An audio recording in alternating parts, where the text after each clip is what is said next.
Well, would you look at that? The Adelaide Giants get to play a baseball game after all. They're keeping it in-house in South Australia, and they're playing the Super League All-Stars. Welcome to Bennett Field at Baseball South Australia, all the way down here at West Beach on beautiful Ghana land. Eric Ballnar joined by Scott Pratt and Chris Lawson. We were talking before the broadcast. It's conflicting. Who are we cheering for this game, boys? I am all the way to the Super League All-Stars tonight. Okay, great. All the way. That's Chris Lawson. Scott Pratt? I'm torn, but I'm a GM at the Seahawks, so yeah, Super League. I mean, I work for both, right? Baseball, That's I say. right. I work for the Giants. It's got to be the Giants, Okay, right? 2v1, That's here we why go. I came over here. Let's go, Giants. Here we go. I'm the dude that stands on the mic going, here we go, Giants. Like, how could I not be the one that does that? Anyways, it should be a great game today. Thanks for joining us. It's the best players in the Super League, which is effectively the all-star competition of South Australian baseball, if you've never watched a game before. So it's the all-star team of the all-star competition. And for the Giants, they're rolling out basically all the best local players, with a few players flying in from interstate for this game that are normally on the roster. We're talking your Mitch Edwards. We're talking your Rickson Wingroves. Jaden Basto is here as well. It's a good chance to look at that. So it's a good tune-up here for the Giants for some, well, there might be something happening in the near future. Oh, here we go. Eric, are you sworn to secrecy, or could you tell us something? Well, I'm sworn to secrecy for a couple more days. We'll just say stay tuned. Well, Davo will be in later on throughout the night to give us a little bit of a break. He can have a bit of a chat. Put the hard word on him, hey? I will. I'll try to pressure some information of stuff I definitely don't know. Here's a look at the Giants batting lineup. Darcy Berry getting his first appearance in a Giants top. Riley Moore played with the team last year. Same with Rickson. Everyone knows J-Mac, Mitch Edwards. Liam Bull and Max Stagg getting an opportunity as well to put on that jersey. Same with Koki Onizawa, and the team man of the year, Nathan Vanderlinden, playing over in center field. The Giants are the away team in this 7-inning game. Here's a look at the defense for the Super League All-Stars. Again, it's a talented team. I would keep an eye out in center field at Jack Partington. He can fly. We believe there's been a late scratch. Matt Hutchings might not be in the lineup, but Jake Campbell has had a breakout year in the local competition.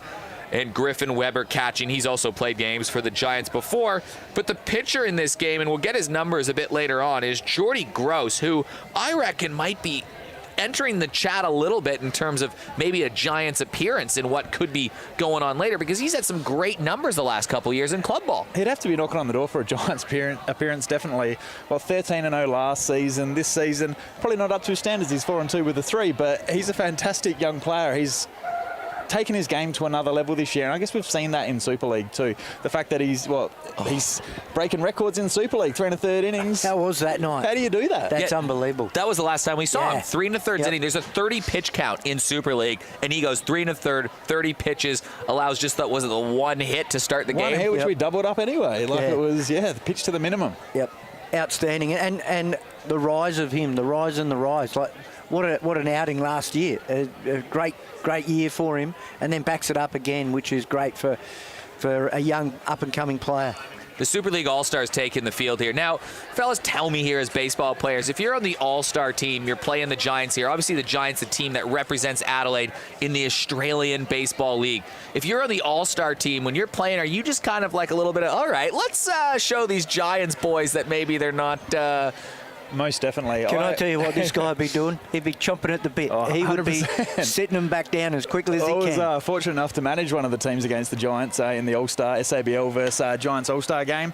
And yeah, we all wanted to take it to them, definitely. We didn't want to, we didn't want to show up by them. We had talent. We had lots of local talent that have a chance to show it off tonight and put their hand up for future Giant spots. Well, there is a lot of local talent on this team. With the best players from South Australian baseball, some young, some old, some former minor leaguers play. It could actually be a very tight game tonight. Oh, most definitely. I think it's going to be a tight game for sure. You got some arms. There's arms on both sides. Yes, there's good hitters, but I think there's arms that's going to keep this close. And this is not Super League anymore. We've got a full-size fence tonight too, so we might see some doubles, some triples with the speed out there tonight. That's right. Super League normally has those fence in a little bit. Now, the rules are going to remain the same for one team in terms of the Super League All-Stars. It's 30 pitches per pitcher in the appearance. The Giants, while they will probably roll through a bunch of pitchers tonight, they do not have that 30 pitch count on there. They'll probably just be running innings from Josh Spence, the way he'll manage that team. Yeah, well, it's a total different setup. The Super League guys are coming from club baseball, So we're seeing them, they still got to go back to their clubs and play their games.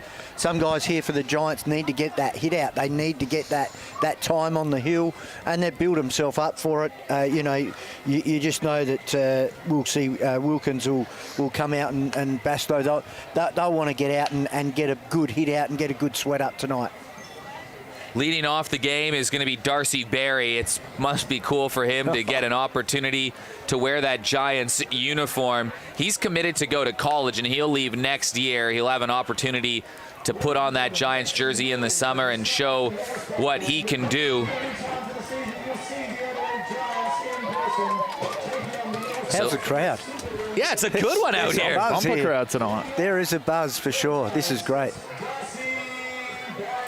So Jordy Gross versus Darcy Berry will lead things off. Teammates in the local competition. Griff Weber behind the dish too. Yeah, There's a and bit more of teammates. Ranger flavour here. All playing for the Western Rays. So the players are familiar, but the game is a little bit different. It's the Adelaide Giants taking on the Super League All-Stars. Jordy Gross with the ball. One of the standout pitchers in the local competition, throwing a Darcy Berry who first pitch swings, and he's trying to make an impact right away. He crunches it, but it's foul. Just a hair foul. Just a hair foul. Hey, is that our first SA Power Networks foul ball? There it is. Of the summer. Ka-ching. Have to work it in somehow. Oh, SA you do. Power Networks been around that long. And have a look. Proud moment over there. Good night out here. They had the Women's All-Star game happen before, a 2-0 win for one of the sides in the local competition. So just a night where South Australian baseball is on display. Jordy Gross ahead in the count where he's been living a lot lately. Scooped out towards center left field. Moving under it, Jack Partington makes the catch. It's out number 1 versus Darcy Berry. And that's vintage Jordy right there, getting ahead 1, 2, 3, 3 strikes there. In the local league, he's got a 67% first pitch strike rate. Wow. You think that's good? In this league, he's 70%. In the Super League, he's 70%. But when he gets ahead with a first pitch strike, he's getting 90% of the guys out. Jeez. Good luck when he's ahead in the Bruce. count. Great good stats. I good love luck. Oh my That's goodness. unbelievable. Wow. So as a hitter, what would your approach be? Like, you've just got to go after him, right? You'd have to swing at the first pitch almost. The problem is you go after him and you get caught because he mixes up the timing so well. Riley Moore, the batter for the Adelaide Giants. Moore had his first time in the ABL last summer, played for the Giants throughout that hub week here, made that trip to Perth, and for good reason. He won a College World Series with Arizona. As Jordy Gross again gets back in the count. How good's that from Jordy? 1-0, so he's behind in the count to a pretty dangerous hitter, Super League MVP last season. Comes back with a hook to even it up 1-1. That's confidence right there, isn't it? Confidence in all your pitches. Yeah. And it's a broken bat right up the guts. Scooped up by Ty Forney. They get out number 2. A little theatrics, but pretty simple out at the end of the day as Mike Bishop gathers the bat.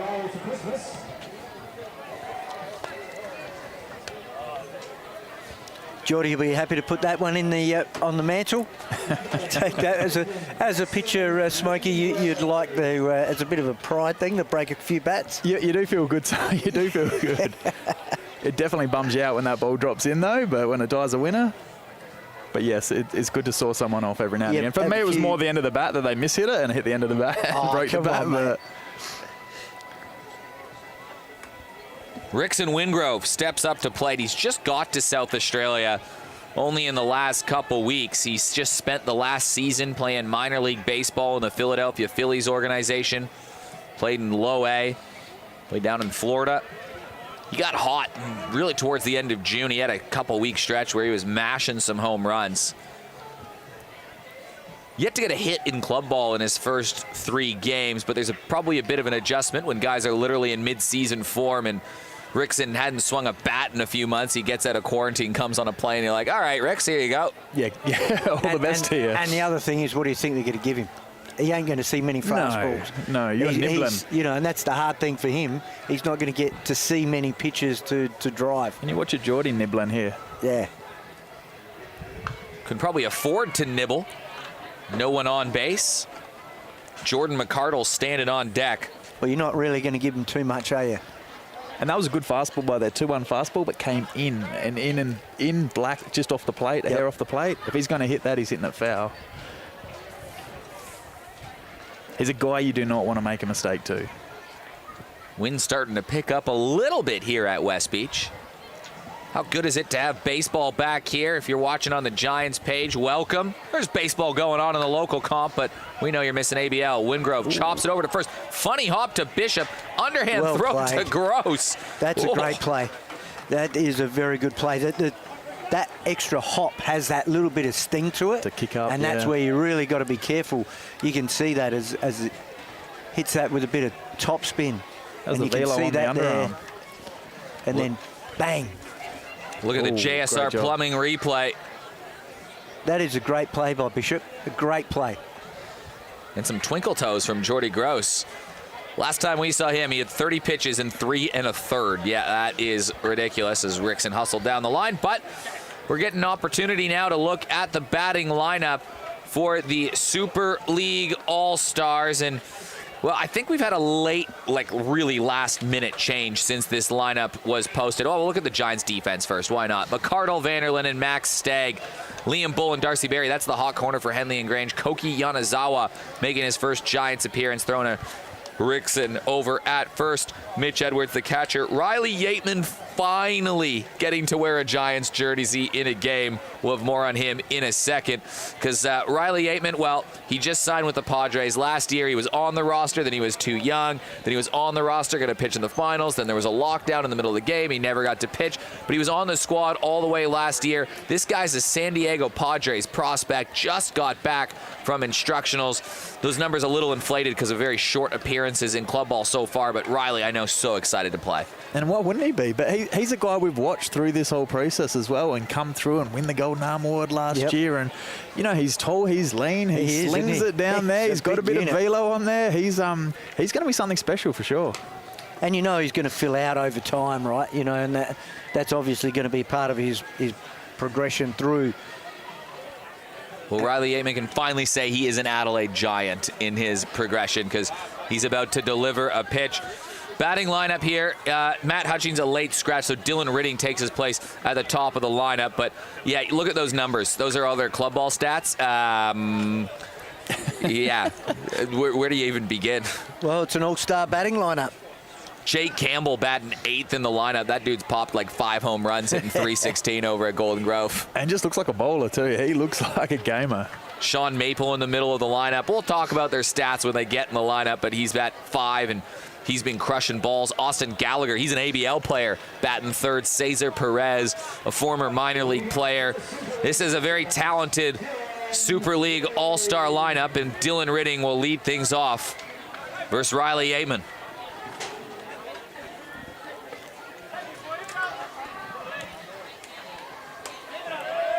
Sails on him for the first pitch.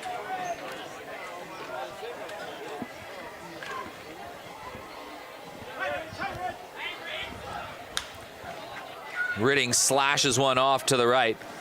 Will be interesting to see how the teams manage their benches today in an all-star game. Obviously, there's a few more extra players that you want to get guys at bats with. How do you go about managing that in an all-star game? Well, they're all good, right? So yeah, you hope so. Ball hit over towards first base, scooped up by Rickson Wingrove. He makes the first out. I don't think you're going to have an issue replacing like for like in this instance here. There's going to be some talent coming off the bench that's not going to embarrass you out there, that's for sure.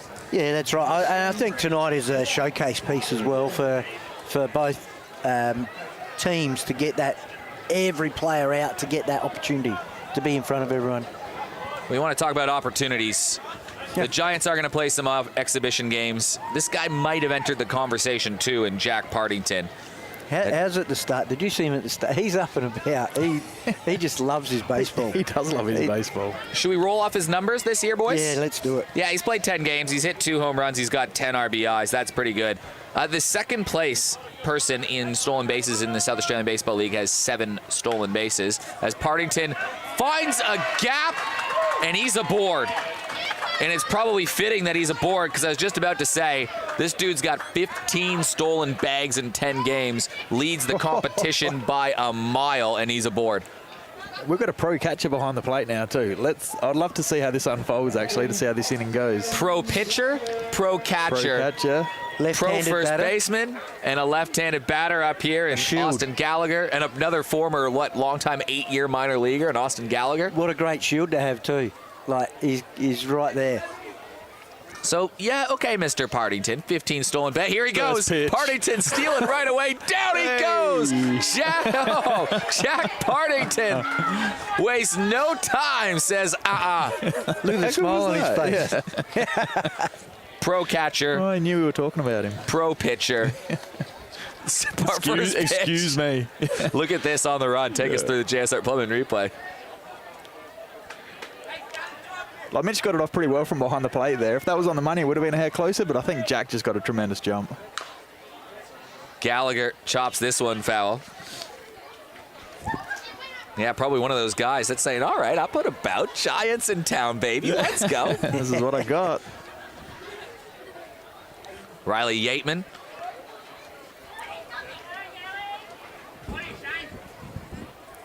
One count.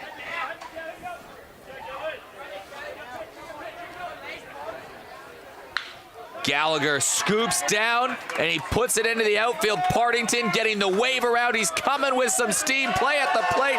Partington uses his wheels, and the All-Stars are fired up and up 1-0.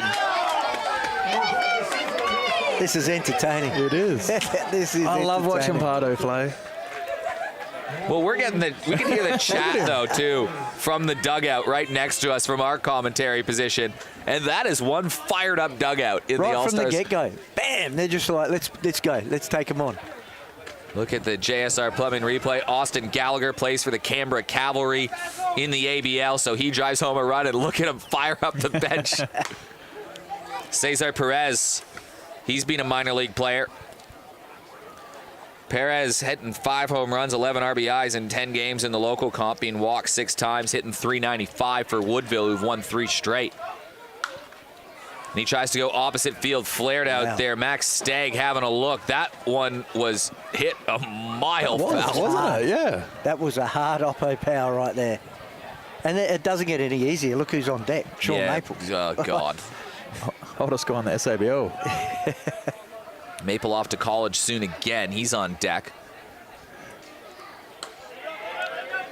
Yateman watches that one sail a little high. 1-1. There is some power in the guts of this All-Stars lineup. Galley 4, Perez 5, Maple 6, Bishop 5 homers. Like, Jake Campbell. What are we, 11 games into the season too? We're not far. Jake Campbell's 8. With 5 dingers as well. Big hack from Cesar Perez. He does not get cheated. These boys aren't dying wondering here. They're getting their licks in. All of them are going after it. And this is exactly what you want to see.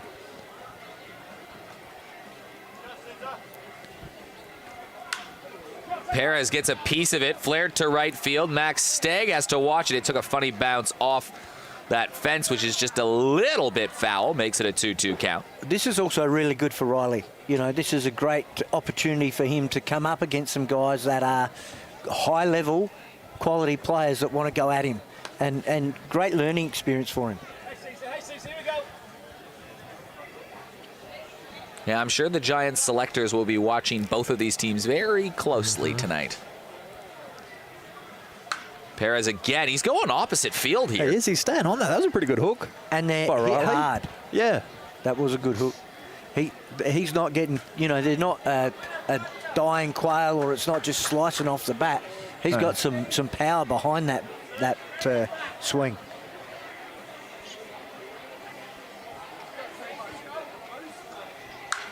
Perez again goes opposite field, and that one finds the line. It's going to score a run, I think.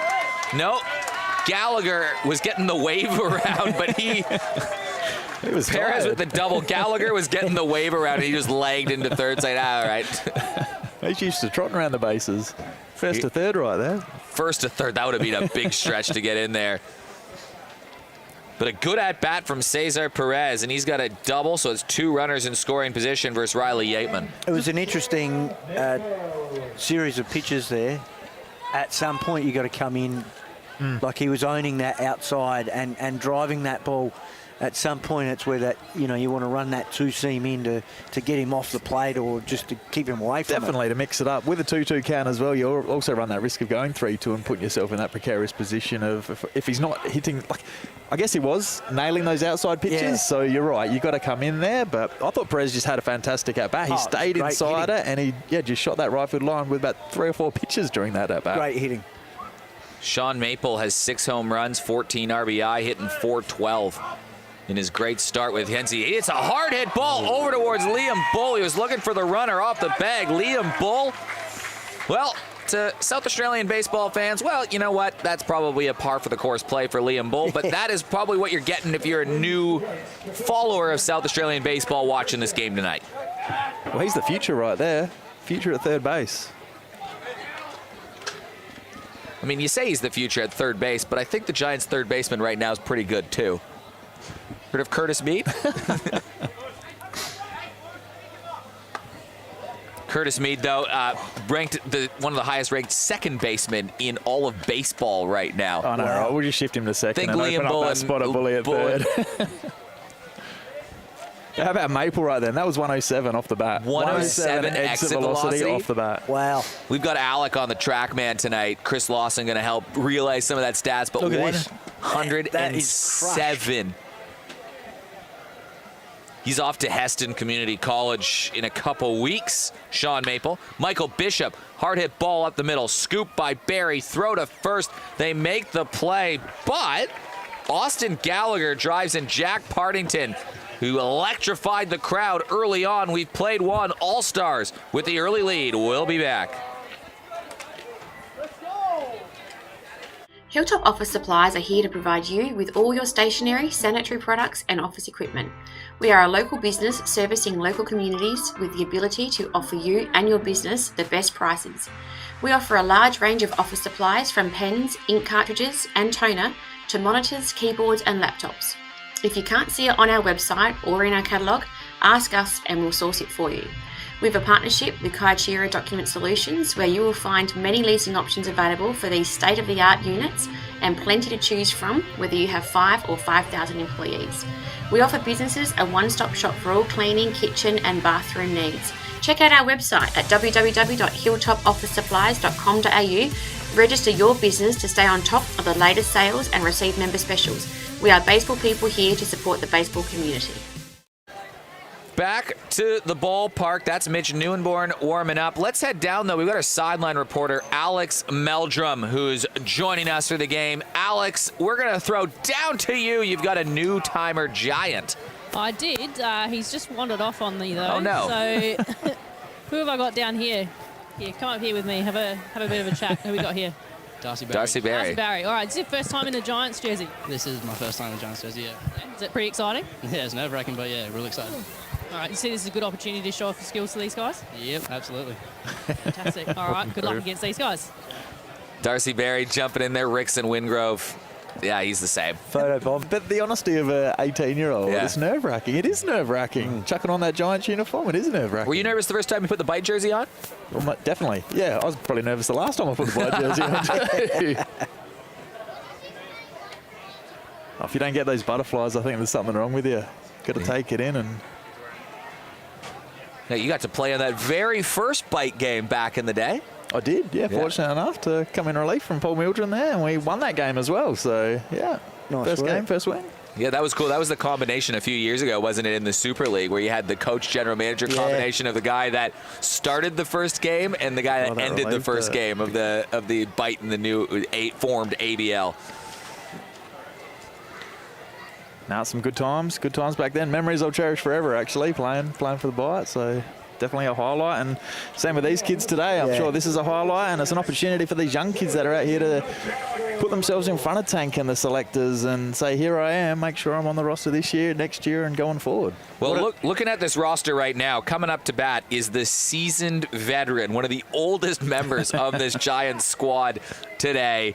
He's played 149 regular season ABL games. He's waiting for the ABL to come back to make a game 150. Jordan Mcardle, first pitch swing, that goes foul. But Mcardle, it's weird to say at 23 years old that he's a veteran and he's played one of the most games in club history. He can play 150 when the ABL comes back. What's he going to end up at? That's the beauty of it. Like this kid's going to play for a while. I will stop calling him a kid, right? He's the veteran of the team. That's right. What sucks is that he missed 20 games last year in terms of the ABL was shortened from 40 to 20. So you add another 20, he'd be at 169. This year, he would be playing game number 200. 200, I know, that's great. Wow.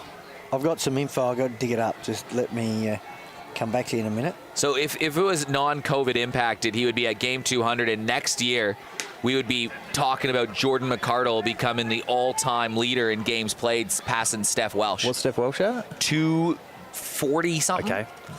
So we would be in that conversation. I mean, we'll probably get there, but we'll get there. He might be 26, though. he would be 24 next year. Still have a good 7-8 years ahead of him then.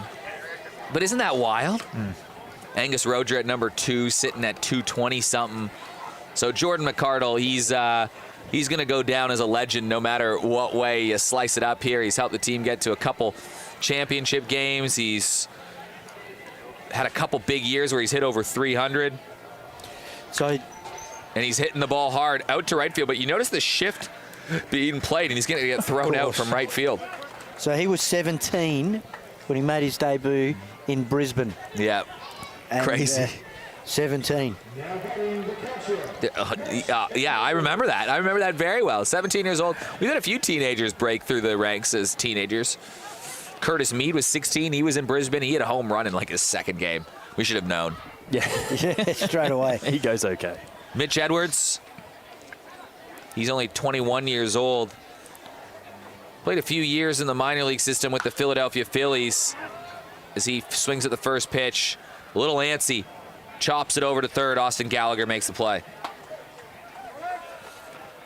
So 2 quick outs from Jordy Gross. How does he do this? I'm around 14. This for is Jordy pitches. right here. This is all him. This is literally what he ahead. does every time. First pitch, gets ahead. What happens when he gets ahead? 90% of the time, and at this level, he's getting them out.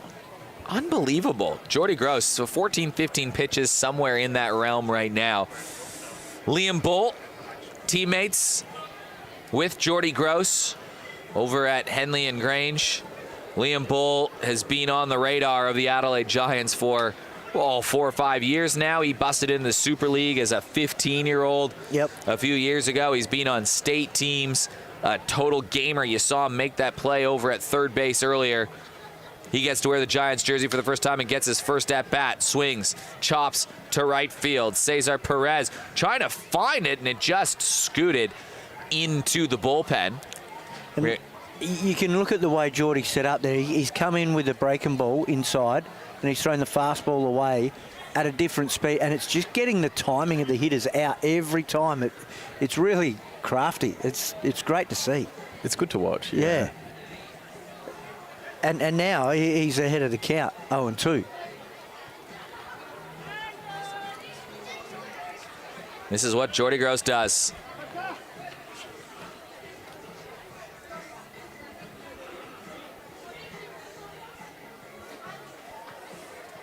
Well, Jordy Gross, I know from looking at the stats, he's kind of more of a fly ball pitcher than he is a ground ball pitcher. Allows a few more home runs, but around the diamonds in South Australian baseball, there's a lot of short porches. So playing at a field like this probably suits him where the wind blows in and it's a bit bigger. Definitely suits him. And, yeah, a lot of those fly balls probably aren't hit on the nose either. Good at bat here from Liam Bull, though, just to keep this thing alive. He just battles every time, doesn't he? There's no easy out with Liam Bull. Everyone, he just works it and works it and works it. And that's a lifetime of high-level charter baseball and being drilled for so long the right way. Bull chop foul once again. Yeah, really looking forward to seeing Liam Bull play some interstate competition at a senior level. We know he's done it at charter. Yep. We know he's done it on the state teams. But I want to see him play some of those senior guys. How does he stack up when Tim Atherton is throwing at him from Brisbane? I can't wait to see him as a 22, 23, 24-year-old. But a few more years under his belt with all this knowledge and experience. Liam Bull hits it hard, taken for a ride, deep left field to the wall, and Liam Bull has a home run in his first at-bat in a Giants uniform. How about that? That is unbelievable. That was similar to the one he hit Super League the other week. Wow. What an at-bat. Just battled and drove that deep. I think Geordie might hear about that at training tomorrow night as well. Bragging rights. That ball just kept on going. That's a two-strike approach, though. Yeah. Fouling off, get your pitch. Boom. Man, that's strength right there. That ball was tight inside, and he just stayed inside it and drove it. We're going to have to hear from Liam Bull, I think, a bit later on. Alex is going to have to get her work cut out for her going to go find that guy. Oh, my goodness. How about that? That's incredible. First at-bat in a Giants uniform, and I know Liam Bull. I remember Liam Bull coming to games at Norwood Oval. Yeah. You know, he's being just a big South Australian baseball fan for as long as the Bite and the Giants have been around. Well, even the first night at the Highway when we had the draft and, you know, his name was bandied around as just a kid to bring through, and it's great to see. Hard hit over towards short. It's a line out and caught, but we're going to keep it right here because Alex has Liam Bull quickly before he goes out there. No bat flip. How's that feel? Oh, it feels great. It feels bloody fantastic. So you take the amazing catch at third and then you hit a home run. You just showing off? Nah. Where was the bat flip? Nah, just trying to keep it simple. Excellent. All right, thank you. Yeah, you can tell there's a kid that's pumped. We'll be back in about go. 30 seconds. We'll recap it all.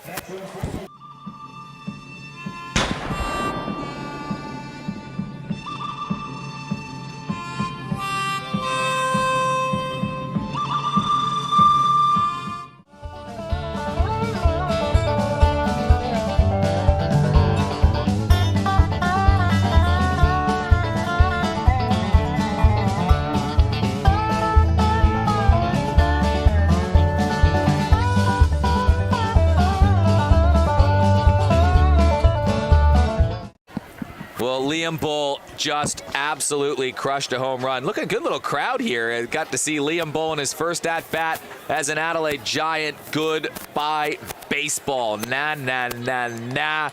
You could tell, he was a little choked up, I think, in that interview. He didn't know what the hell just happened. He was on cloud nine, wasn't he, right there? Yeah. Yep. Thanks to Trackman as well. 332 feet, 95 off the bat. 95 off the bat, 332 feet. Two-strike approach. No, but not bad. Yeah, you think he's getting a couple check marks from Chris Adamson and Josh Spence and Scott Gladstone, Michael Dunn, that coaching staff that's having to make some decisions a bit later on. Behind 0-2, battles, and then boom. You don't need Curtis Meade. Who? So if we looked at it, he's fouled one off down right field line. Then he pulled one. Did he pull one? He did. Yeah. 2 strikes. And keeps his at-bat alive, and then just leaves the yard. Yeah, that's awesome. And that's some strength as well. He's a pretty strong boy. He stayed inside that nicely. He did. Like Geordie's pitch, up and in a little bit, tailing on the hands, and just got that barrel through. Yeah, you could see that. He really did work to get inside that. Well, it's a new pitcher for the Adelaide Giants. It's Mitch Neuenborn. And Neuenborn, for Giants fans, they know what he did last year. He was their best starting pitcher. Earned himself a Rookie of the Year honors for ABL. He'd already been on Team Australia before. He was going to be on the Team Australia that would have gone to the Olympic qualifiers. He can throw the ball hard. He can throw the ball well. He's only allowed an earned run in club ball this year. He is as good as a pitcher throwing in the South Australian baseball competition. Made a home in baseball in Adelaide. He's originally from Western Australia, but he was a pleasure to watch last year, wasn't he, fellas? He's good. He throws hard. He's got good tilt, good off-speed pitches, and he doesn't give up runs. He's good. That's all you could say. He can play on my team. That's fine. Drop third strike, and the runner going to go, and he's just going to... Oh, it was a close play down the line. Well, you know what? I'm fine with this, only because it brings up the rare 4-strikeout inning potential.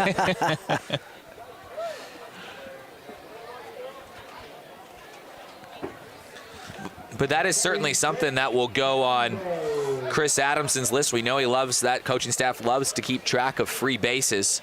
Strike a guy out, guy gets to first. That tippy cap to Forney there too. I was going to say, just hustling down the line. Pretty hard guy to throw out. Yeah, got beat, but hustling down the line. Yep.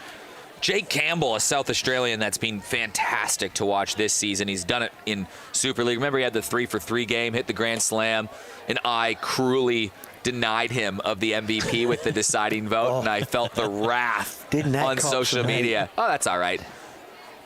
Jack Bushel, heat, didn't it? Jack Bushel drove in the winning run. I stand by it. So to all you Golden Grove supporters out there, no regrets on my end. However, I will say he's had a great Super League season, and oh my, this season he's had in club ball with Golden Grove, hitting .316, 5 home runs, 8 RBIs. You just wish there were a couple more people on base for that. Stolen 5 bags. He's an athlete. He does it all. We spoke about it before the telecast. This one might be a tough play. Moving in to play it, Neuenborn just has to drop it down. It was a fast runner, and now there's a runner on first and second for Neuenborn, and it was a soft contact ground ball and a strikeout, and that is tough. You hate this as a pitcher as well. Like, you've beaten 2 batters, you're none out, you're 10 pitches into your inning, you got first and second as well, with Griff Webber coming up. Yeah, and you could see the fire in Mitch wanting to get that ball. He was after it. Liam coming through, probably his play on that. It's a tough one. It just sat up that high, He admitted that too when he walked back past Liam. He's like, my bad. Griffin Webber up to bat. He's played for the Giants before. But that's what you get from Mitch, right? He wants it. He wants to do everything possible to win. You want 9 guys like that on your field. You're going to have a good team if you got 9 Mitches out there. 100%. Oh, I think the Giants would take 9 Mitches in a... I mean, he can hit. He's been doing that in club ball too.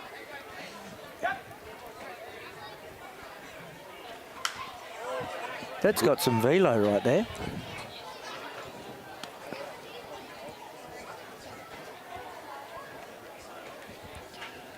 Well, a big shout out. It does have some velo. Sorry about that shout out. Finally got it up 92. I know my stuff. You do. I could see the good eye radar gun, Praddy.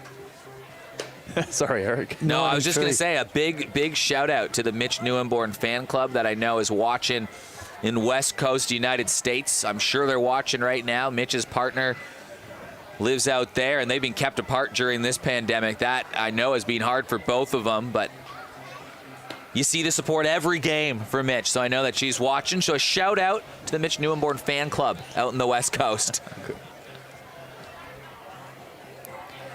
What was the breaking ball? So 92 fastball. There's some good variation in the speed here. Runner going. Hit over to right field. A great play by Rickson Wingrove to rob Griffin Webber of a base hit. And Griff did well to get bat on ball. Like, that was high velo again. And just to go with it, runner's going, puts the ball in play, bit of a hit and run type action. Great play by Wingrove. So Rickson Wingrove is mic'd up tonight for a little video that we'll be doing for Giants social media later on. You reckon Rickson's having a bit of a chat right now? Oh!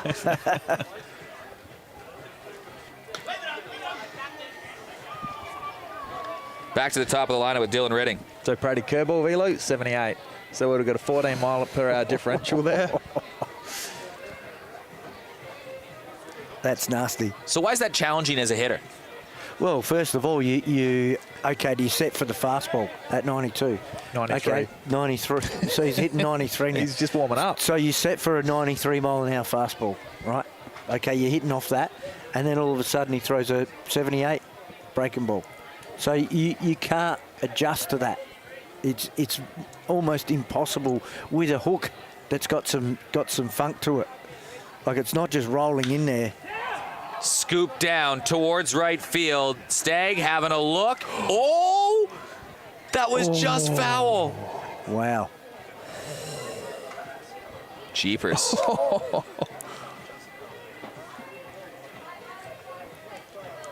Typical Dylan Ridding. He just can get bat on ball and drive it. That is a very loud strike, my friends. That you see Just on the foul. That's outside. a hair foul, because that's just that bullpen roofing. Is it the bullpen roofing or is It's that the bullpen roofing. Oppo Field.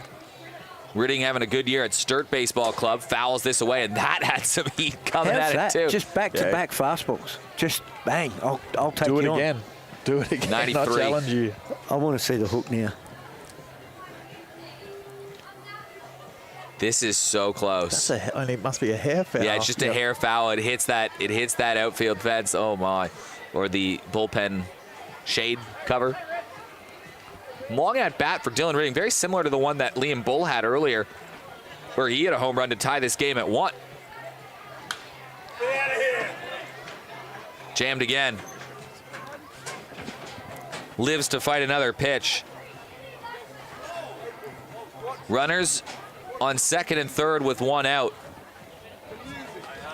The All-Stars came guns a-blazing in this one. Jack Partington had that single and then stole a base and hustled around to score that first run that Austin Gallagher drove him in. Partington standing on deck now. Gets the second strike. Oh. Great pitch by Mitch. Great pitch. And that's what we're talking about, right? So you've got to set for that 93, and then when he throws that hook, you're committed as early as you can because it's hard to get onto that 93. And so in that instance, yeah, you're trying to pull back. But how do you? You're putting your fate's in the umpire's hands right there, isn't it? That's right. Yeah. And that's what makes him so good. That's a nasty pitch. Well handled by Edwards behind the dish as well. Keep that ball in front, especially with runners on. Great blocking. Partington already with the hit, and that ball gets away, and it's going to cost him. Gave him a kiss of death. So Usual Ty story. Forney scampers on home, and it's a 2-1 lead for the Super League All-Stars.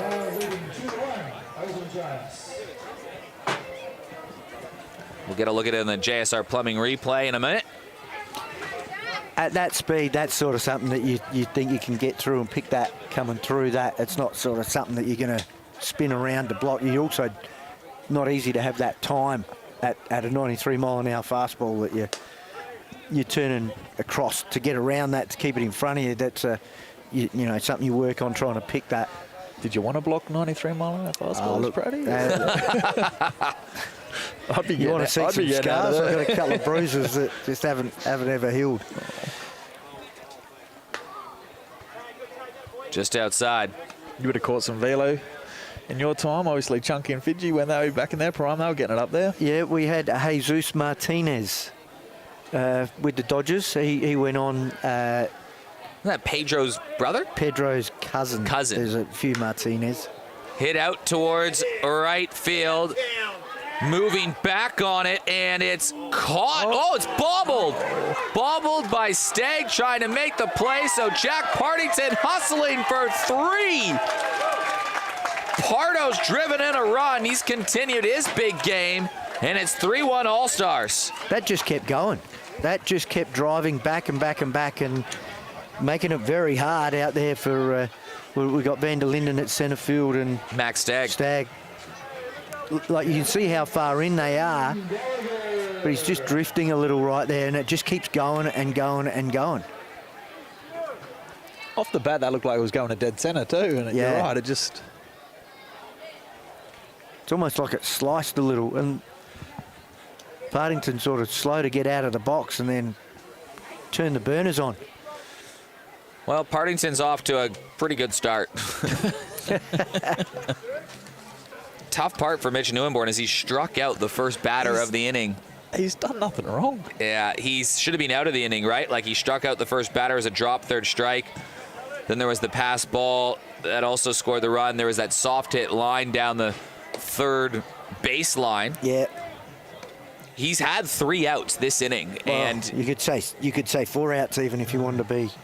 yeah, You know, from a Giants point of view, they'd be looking at that and saying, yeah, there's 4 outs there. That, you know, which what that does also, and, you know, Smokey, you can talk about that a bit more, is now he's at 25 odd pitches, like he's getting deeper into his pitch count, getting a bit more tired.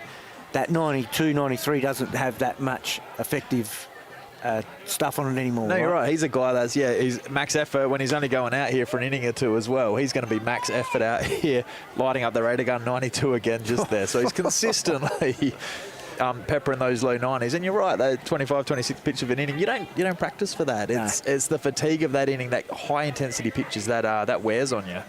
They're going to go down as unearned runs. Swing and a miss.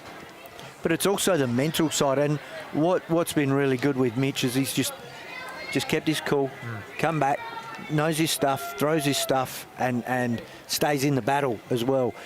Other pitchers you see where they go wrong is they'll throw balls because they're starting to struggle with that, but he keeps back on track. Well, he got the walk on Austin Gallagher, so it's runners on the corner for Cesar Perez, and all of a sudden, that full count hook there that was a nasty pitch, and that was a close pitch too.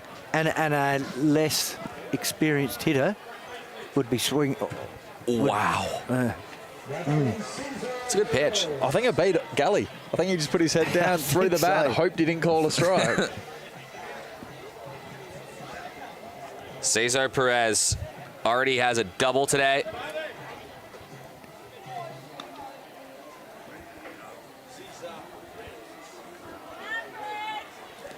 Like, he's consistently 92, 93 this inning. He'd be happy with that. Like, really, from a arm strength point of view, it'd be interesting to have a note of even last year how many guys average velo in ABL, where that sits. Swing, hard swing from Cesar Perez. Now, Mitch is a conditioned starter too, so, you know, he's starting in the local league. He starts for the Giants. Yep. He's 100, 110 pitches on a weekend. There's no issues to him doing that. So, but I feel like on a night like tonight, an exhibition game, he's just blowing it down there. And he Polishes him off with another 92. Yeah, he had 3 strikeouts in that inning, but he only gets credit for 2 of the outs. No earned runs for Mitch Neuenborn, but 2 runs on the board for the Super League All-Stars. They lead the Giants 3-1 as we head to the 3rd inning. Hilltop Office Supplies are here to provide you with all your stationery, sanitary products and office equipment. We are a local business servicing local communities with the ability to offer you and your business the best prices. We offer a large range of office supplies from pens, ink cartridges and toner to monitors, keyboards and laptops. If you can't see it on our website or in our catalogue, ask us and we'll source it for you. We have a partnership with Kaishira Document Solutions where you will find many leasing options available for these state-of-the-art units and plenty to choose from whether you have 5 or 5,000 employees. We offer businesses a one-stop shop for all cleaning, kitchen and bathroom needs. Check out our website at www.hilltopofficesupplies.com.au. Register your business to stay on top of the latest sales and receive member specials. We are baseball people here to support the baseball community. Make sure you check out that Hilltop Christmas catalog, boys and girls watching at home. Michael Dunn listed off romantic gifts you could give to somebody from Hilltop the other week. How many were there? Oh, there was just a long list. He was talking about making presents and cards. It was a little ridiculous. Whatever. Eric Ballner, Chris Lawson, Scott Pratt calling all the action for you. Let's go down to the sidelines. Alex Meldrum, our sideline reporter, is over in the Super League side of things with, well, Jordy Gross. Gross here. So how was that going up against the Giants? Yeah, no, it was good fun, good experience to really test where I'm at, and wasn't so good that Liam ran into one, but what can you do, I guess. So yeah, but it was good experience to be out there and lovely night for us. So. And have you got aspirations to one day play on the other side of this team? Yeah, hopefully one day I'll just keep doing what I'm doing, and I'm happy where I'm at. So if they pick me, they pick me. If not, I'll just keep doing what I'm doing. So. All right, well done. Thanks. What an awesome attitude to have. Good. That's a tough question too, right? Yeah. That's straight to it. That's a fair question, and the though. Australian way is the modesty way, you know, like what do you know, and he's a very modest guy and he's happy playing baseball. He will be on the other side one day. Hey, man, it's a fair question to ask, though, right? When you're up against these teams and, you know, you might have a year where there's going to be a lot of opportunity for some Australian talent to play in exhibition games. You're making your mark here. Do you want to play for the Giants? We want everyone to say yes, right? Yeah. We want everyone to say yes. We want that to be everyone's ambition, is to be on that Giants team. From a development and coaching point of view, you just love the enthusiasm from him. Pitching's the hardest spot in the field, and you see guys struggle with it mentally, and you know, we've talked to Fitzy before about his approach and how he's changed some things mentally.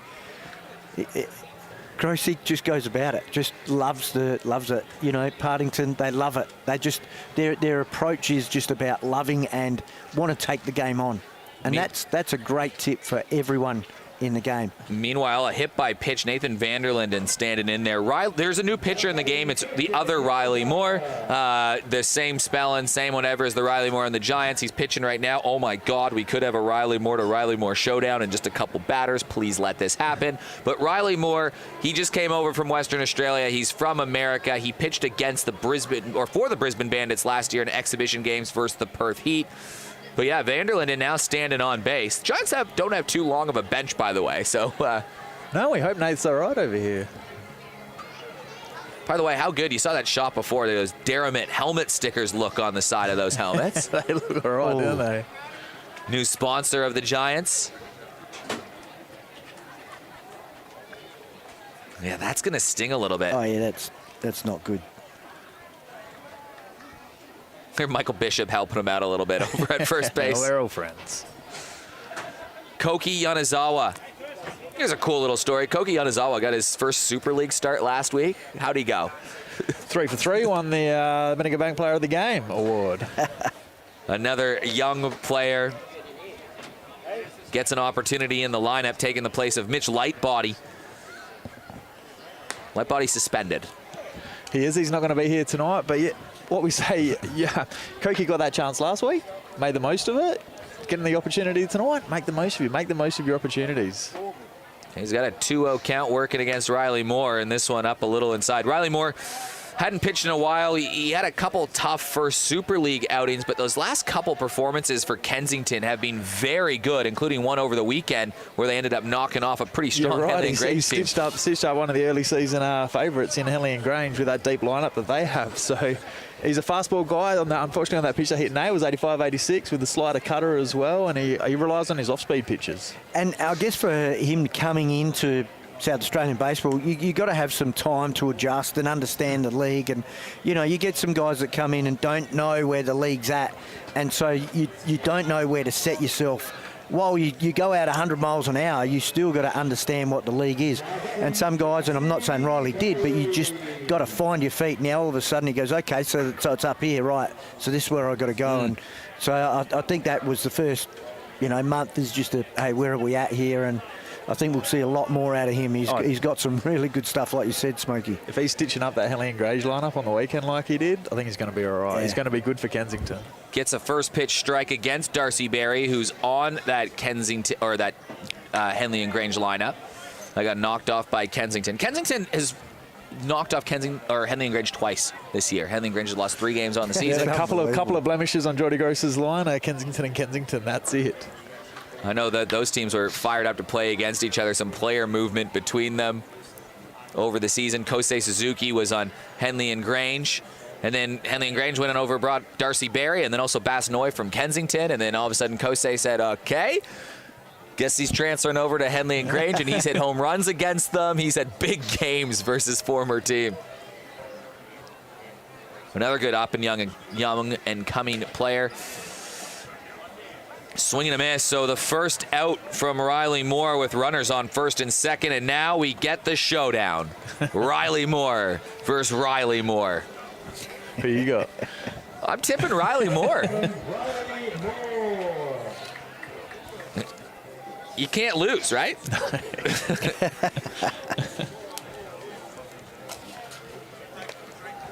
What are the odds on that, hey?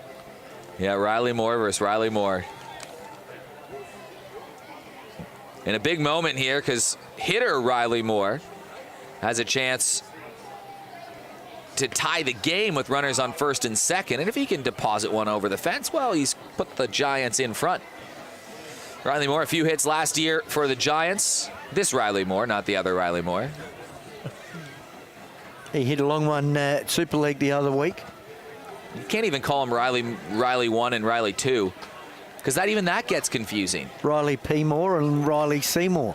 You have Giant Riley and other Riley. One's so a pitcher, one's a catcher. 1 and 2, right? So if you call Riley 1, then is it Riley 1, the first Riley Moore that was here, or Riley Moore 1, the pitcher, position 1? Why don't we go with P. Moore and Seymour? P. Moore and Seymour. Giant Moore. Giantsmore watches this inside.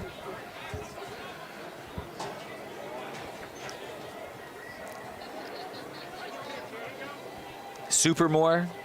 I don't think Riley's swinging the bat here, though. 3-0 with some big dogs on deck. He might swing it on this pitch, though. 3-1 count.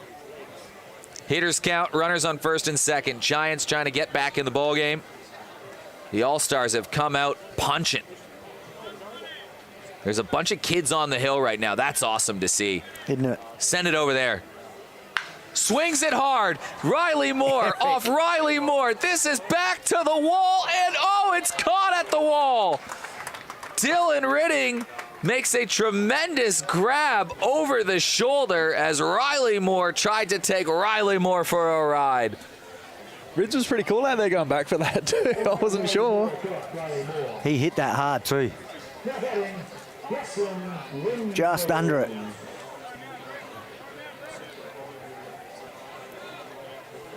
Wow. I thought you'd call that, Eric, with the hill too. And the kids on the hill. He did call it.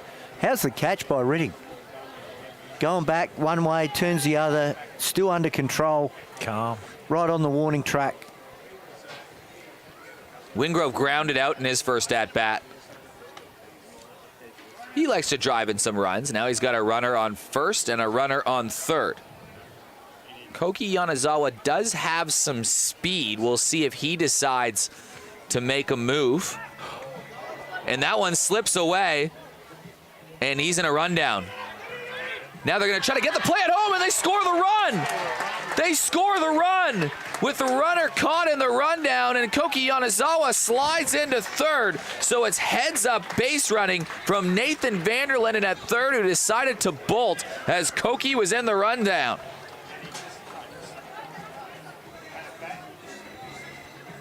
And that would be the reason why sometimes people just give him second base. Bit to digest here? It's unfortunate. Yeah, there's a lot to digest there. As a pitcher as well, you're like, yes, I picked him off. But we're still out there, right? That was the third out of the inning. That's right. Well, had they tagged him out and Vanderlinden crossed plate before the tag out, it still would have been a run. Scored, correct, yeah. Oh, it's hard to weigh it up, isn't it? I guess you never want to run to score, so you're trying to get that run, but unfortunately the throw wasn't on the money by Campbell. What it was the throw that Bishop, once Bishop gave it up, you could see that Vanderlinden went on that. The minute it came out of his hand, bang, he went, knowing full well that the shortstop's got to catch it and then turn to get that throw. Just that second to get him safe. So it was well run by Vanderlinden.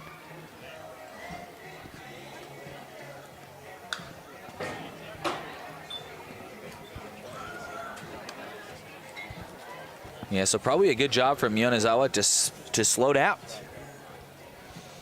Yeah, you don't want to run into a tag either when you got that opportunity to try and drag that trap play, the pickle, drag it out for as long as you can.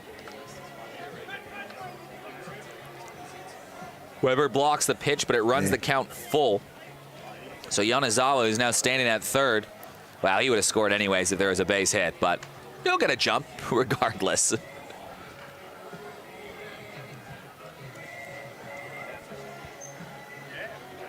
Wingrove has had a lot of clutch moments.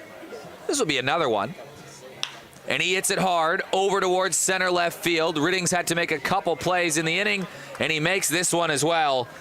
So the Giants tack on another run. They cut the lead in half, but the All-Stars have the lead. It's 3-2 as we head to the bottom of the third.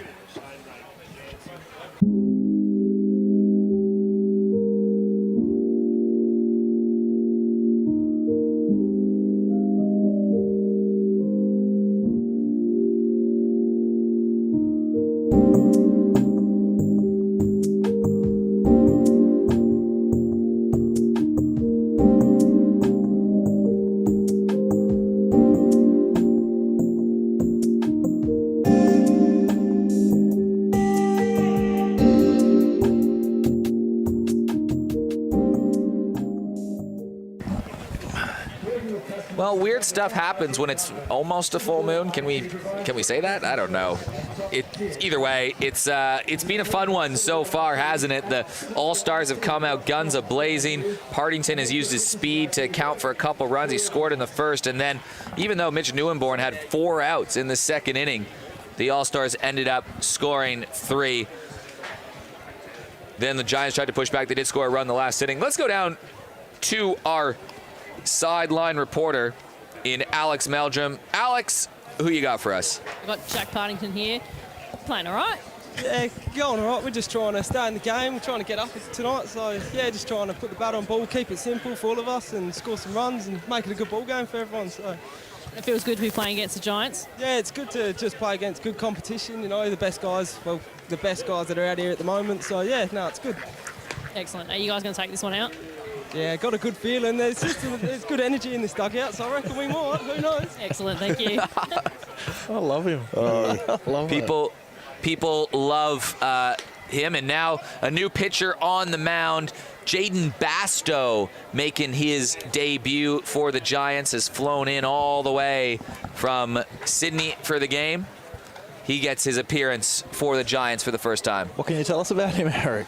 Yeah, he was signed in the off-season from Davo, looking for another arm. A guy just fresh off a college career coming back. Giants looking to add to their depth in the bullpen, and Basto was going to fill into that spot. So a good opportunity for him to show what he can do. And this is literally a completely foreign environment to him. He got in last night, had to do the old COVID test to isolate until you return the negative one, coming in from New South Wales. How long's he here for, Eric? He's just here for a couple days. He's going to stick around and help out with the Giants camp tomorrow. We got all hands on deck. 99 kids Fantastic. Coming out to the Adelaide Giants team camp tomorrow. So we got a lot of players that are going to be there. When we say Adelaide Giants camp, we mean the whole team is coming out there to. That's great. To help out. So I think that'll be a lot of fun for the kids to get to play with all the Giants guys that are in uniforms, plus a couple extras from baseball, South Australian all-star teams that are going to come out and help. Yeah, all cool. the ABLW players are going to be there too. So Awesome. Carly Moore, Jess Maslin, Alice Prokopek. Grow Her Game is going to be out there. Chopped over towards second base. Gathered over by Yanazawa. And he gets the first out on Sean Maple. I think first impressions look good for Basto right here. He's 88, 89 with his fastball, throwing 3 heaters there, and then threw the hook in there at 78, Praddy. So Yeah, there you go. There's that 0-2 hook, Yep. 10 mile an hour differential. And you could see it really caught Maple off on that. Not quite getting a good read.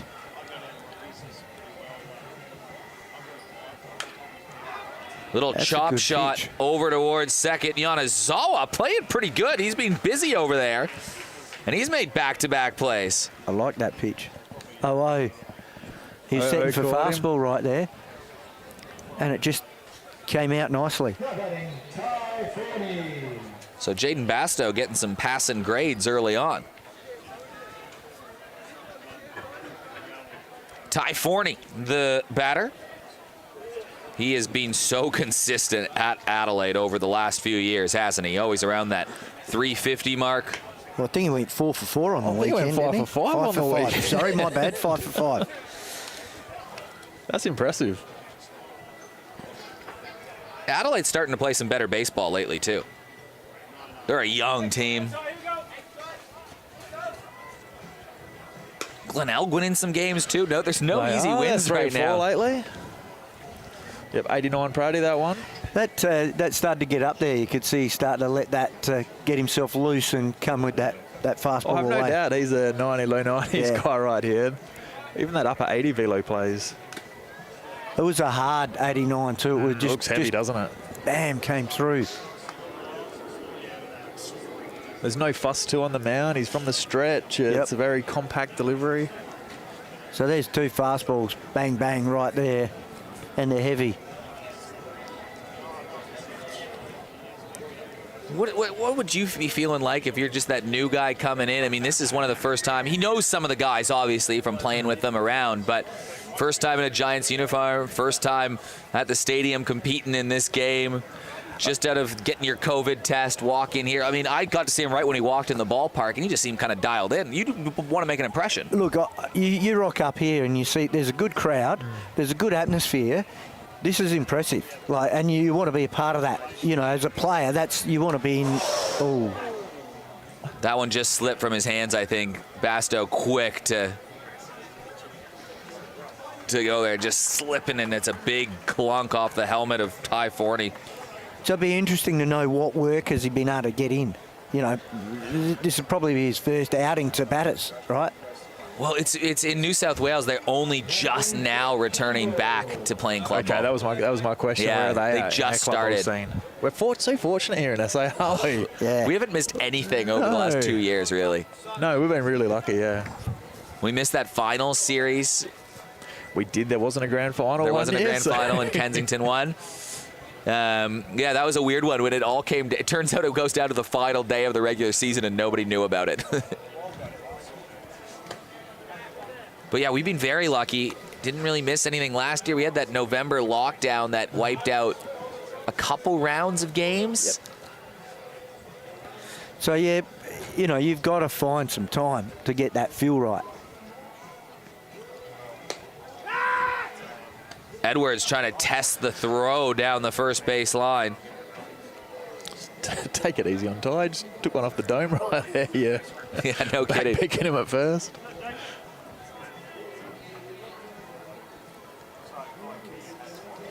Now both teams are here to win, right? Swing and a miss.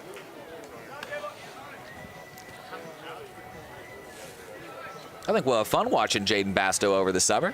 He looks good. Lots of strikes. Couple more signings to announce yet, boys. Ooh. Scooping down, and that goes up the middle. So a good piece of hitting from Jake Campbell. That is good hitting right there. He didn't try and do too much with that. 2-strike hitting, just stayed on it, short and quick. That was a good pitch, too. That was a good. It was down. Edwards is going to block that. Campbell continues He to does. show Eric. Look at this.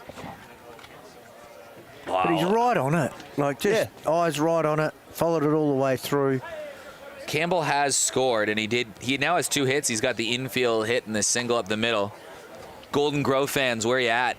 Start getting the campaign going. Eric, you just keep poking the bear. I love the Golden Grove fans. I love Golden Grove. Do they love you?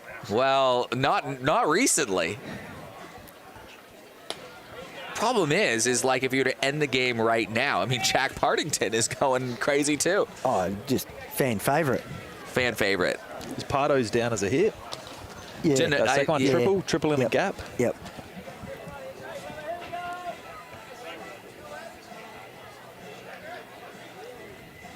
Two-0 count. So now we get to see Basto work from behind.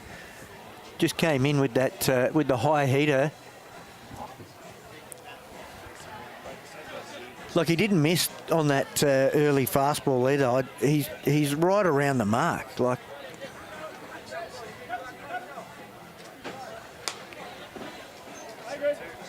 Well, he's found his way back in the count.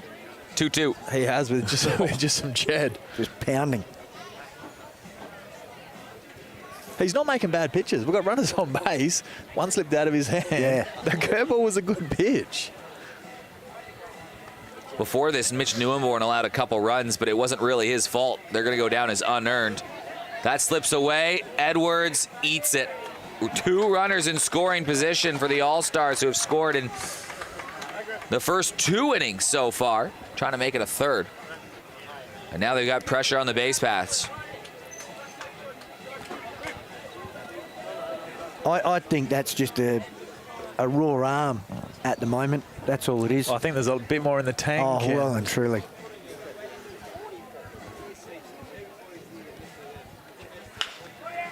Hit over towards Liam Bull. Grabs it, gathers, fires across. It was low and it slipped away, and it's going to cost the Giants big time. 2 runs will score on the error. And a bit sloppy from the ABL club makes it 5-2.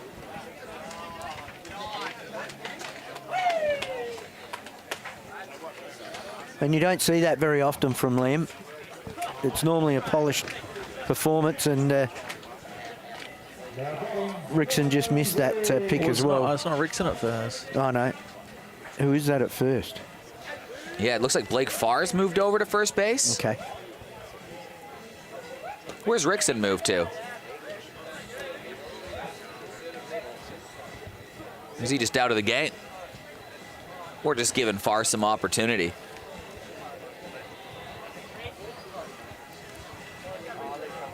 I think he's in left field. Good eyes. Yeah, he isn't out in left field. Where's Jordan? I think he's in right field. Where's Max? Not in the game. I think he's in center field. Oh, yeah, because Vanderlinden did. Yeah. Vanderlinden is at the, yeah. He's out. Look at us, process of elimination, figuring out what's going on. So Rickson in left. Jordy in right. Stagg in center. And that means Blake Farr getting an opportunity. He's just fresh back from college, too. Yep. So 4 unearned runs is the story right now for the Giants. Maybe Alex can go talk to Chris Adamson at some point and see what his mindset is of the game so far. What he's going to do to get his Chargers back in it. Free bases, I would love to hear that expression dropped at some point here. Ridding, line shot over towards Darcy Berry, so the inning comes to an end, but the All-Stars keep piling on. They're up 5-2 through 3 of this 7-inning game.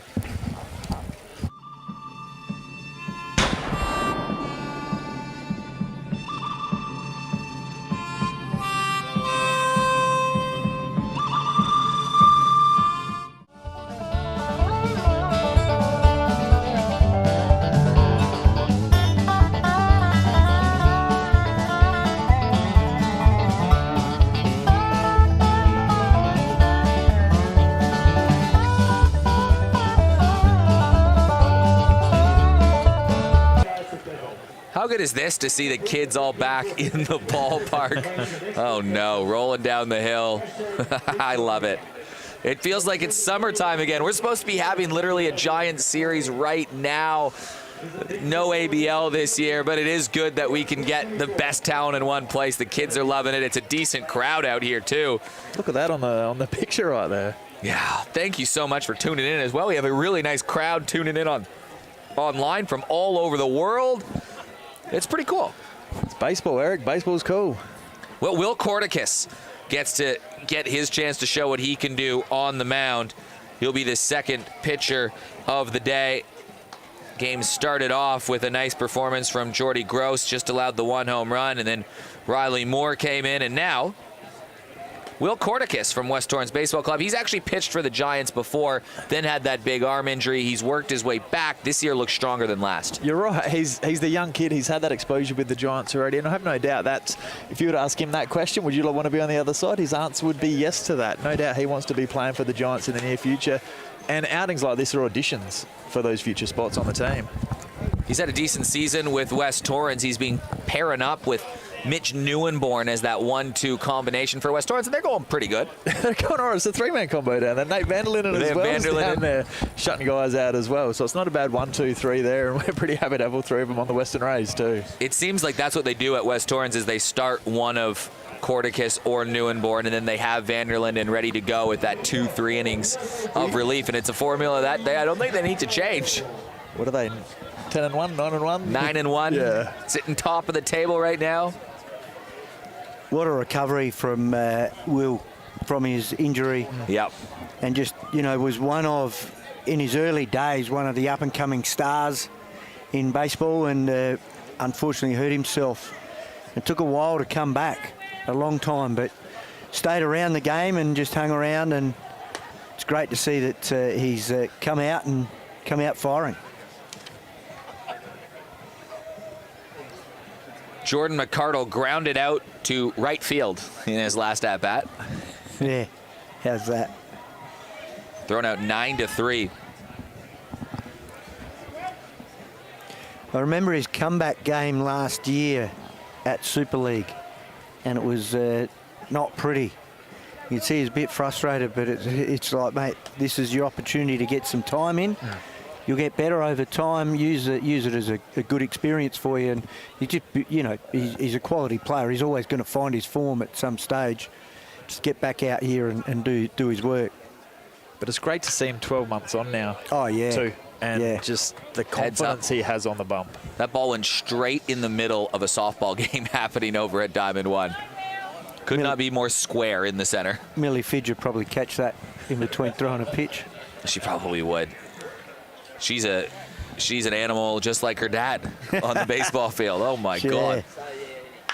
Jordan Mcardle didn't get enough wood on it. Goes right to the shortstop, or goes to, Austin Gallagher, who's in the short spot now. Who's going to win this race? Here we go. Kid number 1 in Woodville moving down the line. But kid number 2 making a late push for it as kid number 1 veers sideways. White shirt girl trying to get down there, and I think that's our winner.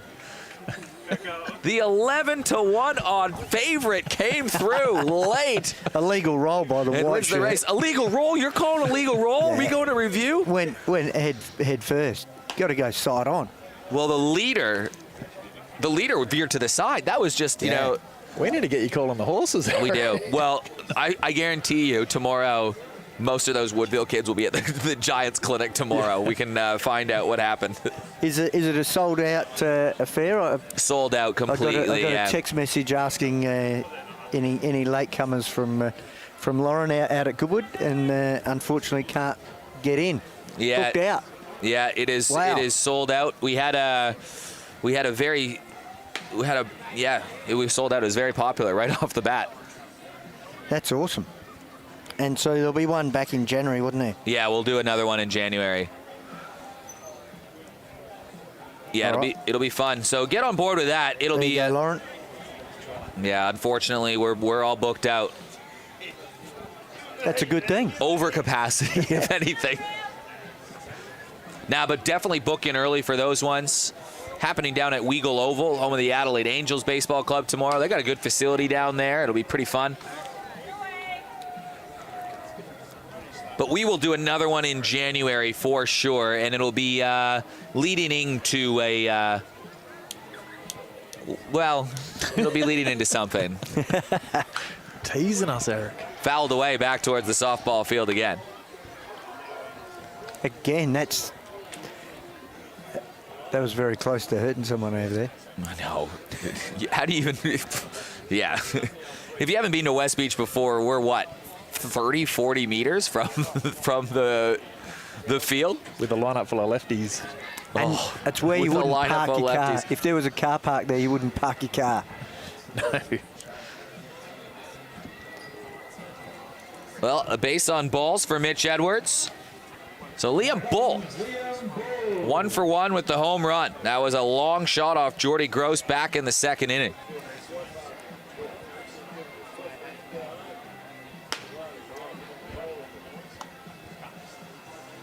Let's rewind a bit there, though. How's that work from Spacequake Sports to get that fantastic race out in left field?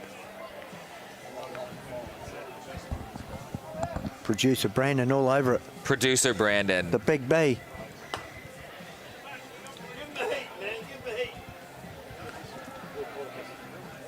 Liam Bull, 2-0 count with Will Corticus still on the mound. He's got 1 out.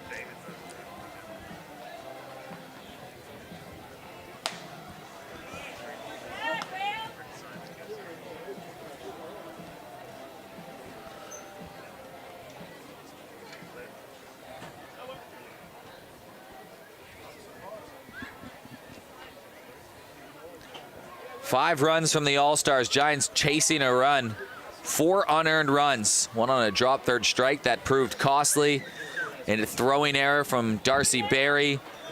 But it really has been aggressive base running and busting literally out of the gates, out of the batter's box on the All-Stars. That's put a lot of pressure on the Giants. Liam Bull, left field, deep to the wall, gone. This guy. Liam Bull is 2 for 2 with 2 home runs in a Giants jersey. Cloud 9. How good. Are you kidding me?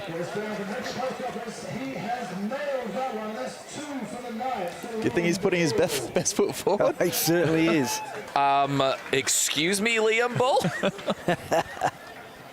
Oh, we're used to seeing this anyway. This is Super League stuff. This is Super League stuff, but That's this Liam one Bull is all over. same spot. And those kids have themselves a little souvenir in the outfield. But Liam Bull, first time in a Giants uniform, first at bat, home run. Can only go downhill from here, right? Now this Second at bat? No, it's okay. 2-run home run. 3-1 count, right? Sitting on his pitch right there. Yeah. 100 mile an hour exit velocity, 355 feet. 355. Let's go, Liam Bull. This is a kid that has battled for a long time, working his way up the system. Still a young kid, Liam Bull.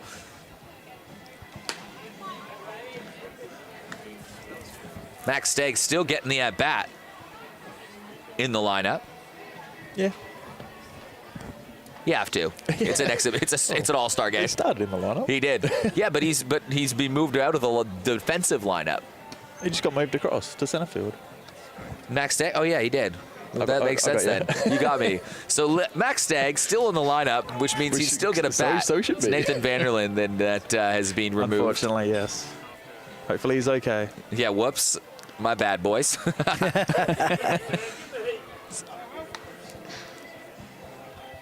Still in.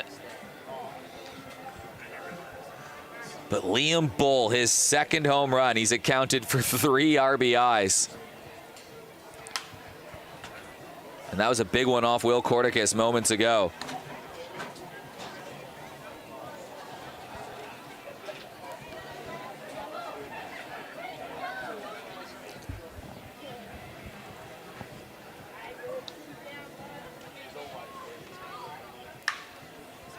Ball to right field, opposite. Perez has to drift back. He makes the catch. It's out number 2.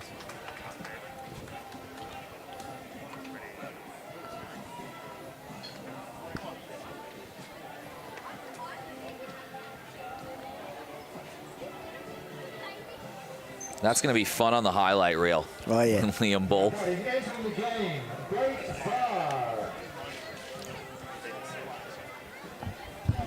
Blake Farr getting his first at-bat. He spent some time training with the club for a long time before he did go off to college. Good to see him back in South Australia. Yeah, it is. And again, one of these players, Liam Bull, Blake Farr, you know, guys that have come up through the ranks. Juniors that have developed, and what's great is there's a pathway through club, charter, and Super League. It gives them great opportunity to develop and get exposure at that high level.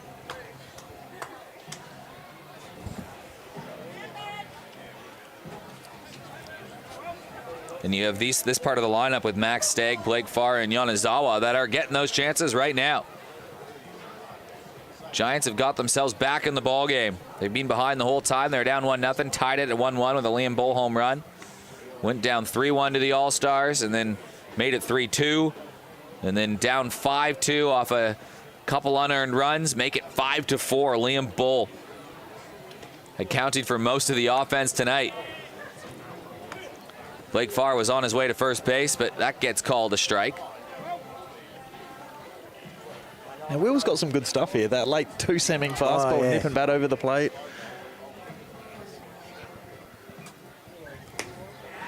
And he gets them swinging to end the inning. The only blemish on Will Corticus, really, that pitch to Liam Bull, but Liam Bull is 2 for 2 with 2 home runs. That's a good pitch.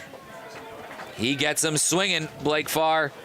So that will end it for the Giants. We're halfway through the game. It's 5-4 All-Stars. Here at Just a Thing Furniture, we offer quality, factory direct furniture at wholesale prices. From wall clocks, prints and lamps to couches, beds, rugs and outdoor furniture. We make furniture affordable, where you save up to 80% on retail, offering you the finest furniture at discount prices. When you buy from us, you won't wait months for your new furniture. Everything you see is ready for immediate delivery, and mention Super League Baseball and we'll deliver it for free. We pride ourselves on customer service, and our team works tirelessly to offer our customers on-trend furniture at heavily discounted prices. Visit our huge warehouse in Beverley, open 7 days a week, or jump online to check out our latest deals at www.justthethingfurniture.com. 5-4 game, very entertaining to look at the All-Star bullpen, but let's throw down in front of the Giants dugout, Alex, with Tank. Yeah, you got Chris Tank Adamson here. Now, how's the team going?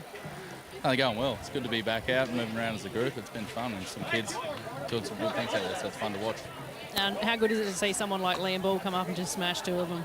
Yeah, no, it's awesome. You know, it's good for kids, obviously, to get their opportunity, but when they take it, it's fun to see, so I'm really happy for him. And now we saw Nathan get hit earlier. Is he doing all right? He took one off his hand, so not ideal. It's a little bit more precautionary at this point, but yeah, he's obviously done for the night and gives some other guys a chance. And is it exciting to be back in South Australia playing baseball again? Yeah, absolutely. It's a beautiful night and there's plenty of people there, so it's plenty of fun. Excellent. Thanks very much. Plenty of kids around, too. That's what I'm loving to see this. First week of school holidays. Not a bad night out here on a Wednesday night. Beautiful. One more. Got a grand final next week. Yeah, we do. Let's hope the weather holds out and the crowd comes back. Chris Lawson's Rays going against Michael Dunn's Marlins. Go Rays. Go Rays. Or is it just go not Dunny's team? That would be the Rays. No comment. Now, we do like the Marlins. It's just the general manager we're wondering about. Dunny will be back next week in the bullpen, coming back next week. Interesting to see here. Tank was at third base. Yeah. Coaching.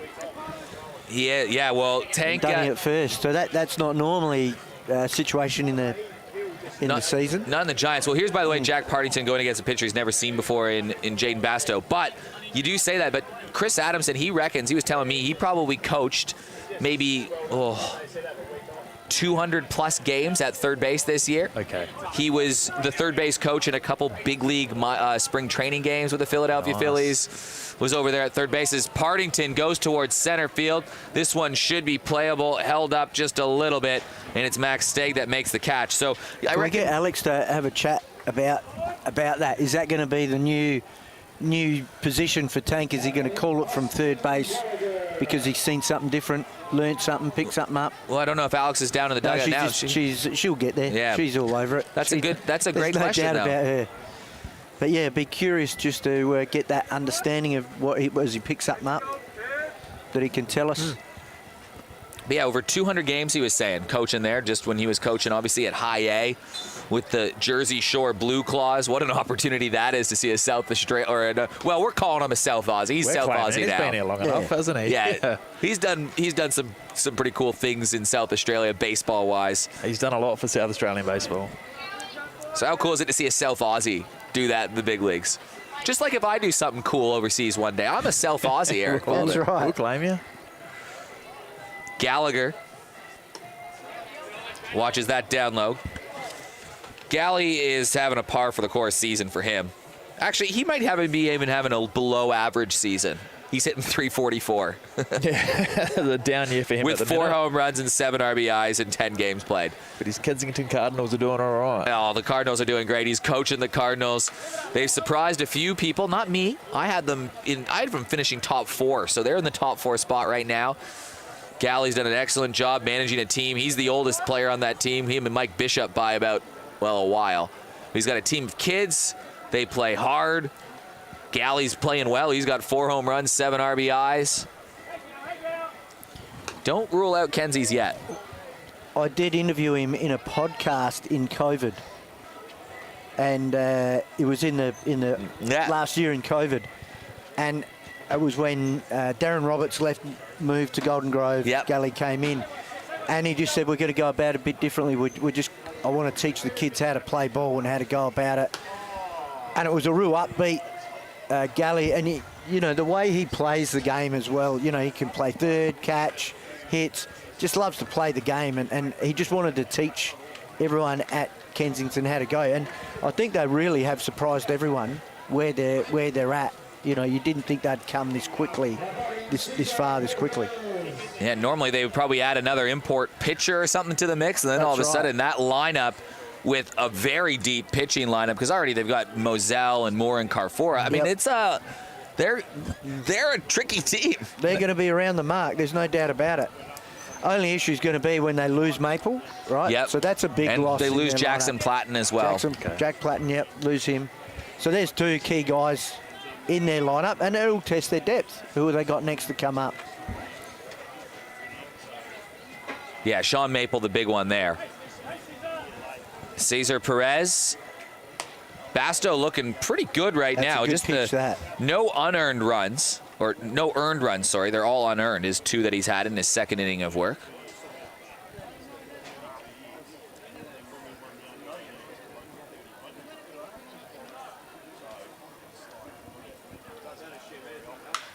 Perez, opposite field. He's done that a couple times today, but that doesn't have enough mustard on it. Blake Farr leans back, makes the play, and we've played 4. We've got a ball game on our hands. We'll head to the final 3. Giants up to bat next. Hilltop Office Supplies are here to provide you with all your stationery, sanitary products and office equipment.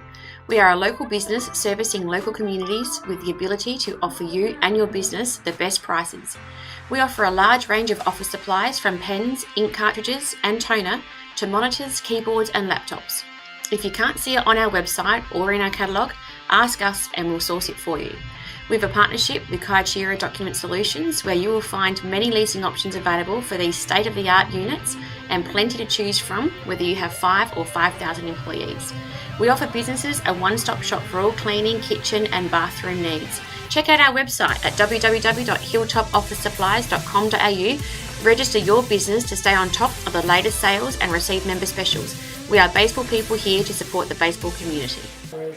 Back at the ballpark, it's a 5-4 game. We're heading to the final 3 innings. We're playing 7 innings no matter what.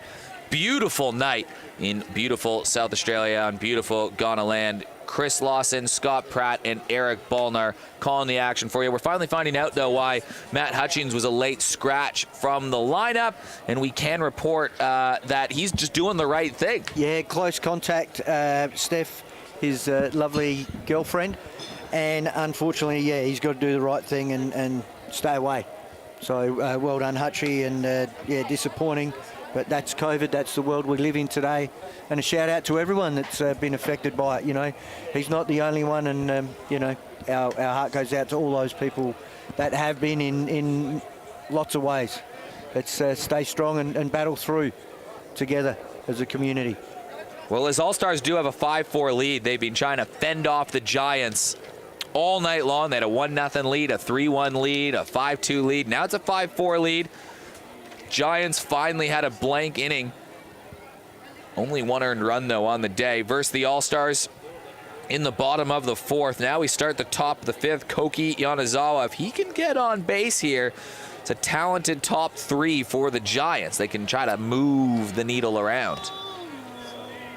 And then it's a new pitcher, Josh Tyndall from Sturt. What a year he had last year. And this year, too. The last couple of years, he's just taken his game from one level to the next. He has. Him and JBR down there at Sturt just eating up a lot of innings with Damon Arnold as well. And that's the reason they're at the top of the ladder every season for the last couple of seasons. And Sturt coming on strong once again. They started off 0-2. They've only lost 1 game, and it was a game that they would probably love to have back. They had a lead in the bottom of the last inning, or top of the last inning, versus Henley and Grange, and a couple defensive errors cost them from being on what would have been an 8-game winning streak right now. Had a pretty good win over Goodwood over the weekend, and Yonezawa gets a quick walk, and he's aboard. Yeah, they couldn't score a run, and again, that's pitching holds that back. And Nucky hits a home run, and There it is, game over. How's Koki's at bat, so 2 walks, right? Hey, Just we haven't patience. seen Koki Yanazawa get out in the last 2 weeks. last 2 weeks. 3 for 3 last week, won the Bendigo Bank Player of the Game. And there's your number 9 hitter. Brings you back to the top of the lineup. Exactly what you want from your number 9. Both teams, by the way, still have their Joker card that they can play That's true. as we get late to the game. We are running the Joker card. I want to see The take Joker on that. card is still going tonight. We've kept that rule, so at any time we can play a runner on first and second base. Both teams have kind of kept it in their pocket so far. So, yeah, we'll look forward to Alex's chat with Tank and learn more about if there's a new move for him, if we're going to see something different from him. But, you know, it's always good to hear, go back to the States and pick up some valuable information. And that's what's been so good to have Tank involved and learn and bring that info back to us.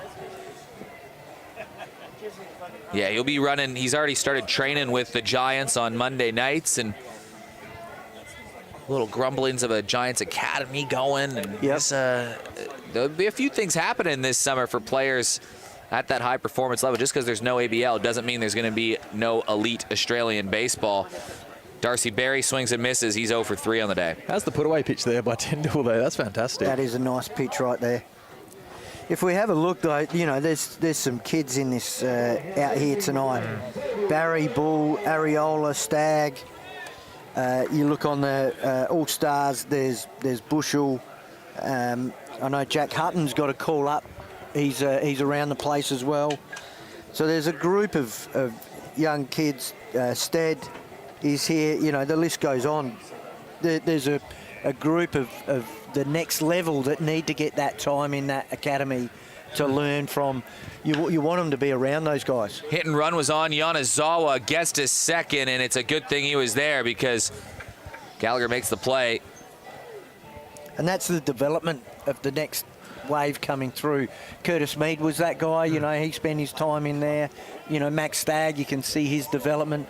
The list goes on, you know. We could, Liam Ball, we've seen that, you know. Yeah, we talk about it in Super League as well, don't we? Just every year they come out, and, you know, from the first year in the draft, some of the last guys, spot fillers, to now being the marquee guys on our teams, and every year, 16, 17, 18, they get better, exponentially better and better and better, and it'd be fantastic to see where these guys are in 12, 24 months' time as they're putting their stamp on the ABL. Definitely.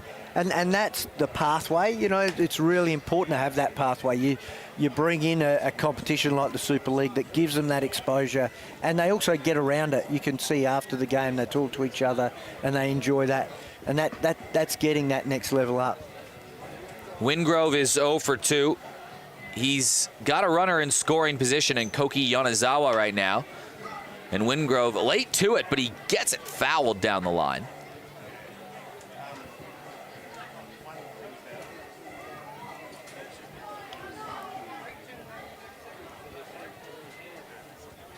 Bit of a still night right now. This atmosphere fits Rickson at the ballpark. Certainly does, and facing his teammate. Nice At little Sturt chat. Baseball Club, yeah. There's bragging rights on the line right here. Sturt are finished for the first half of the year. They have the bye on the weekend, the last weekend of play this weekend. One more round of baseball in 2021. Super League Grand Final, Christmas, and then back January 4th. Got some Twilight games coming right at you, Jan 4.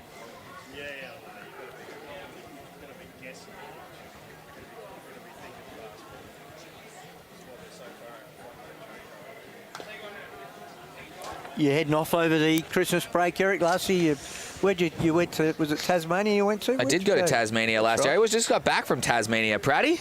I was in Tasmania for a few days just recently. How's that? Well, one of my mates got hypothermia on the side of a mountain. We had to bunker down in an emergency hut on the side of Cradle Mountain for a couple hours. But other than that, it was great. Thanks for asking. Gee whiz. That wasn't a loaded question either. That's just the truth. Nowhere this Christmas break as Wingrove puts it straight in the air.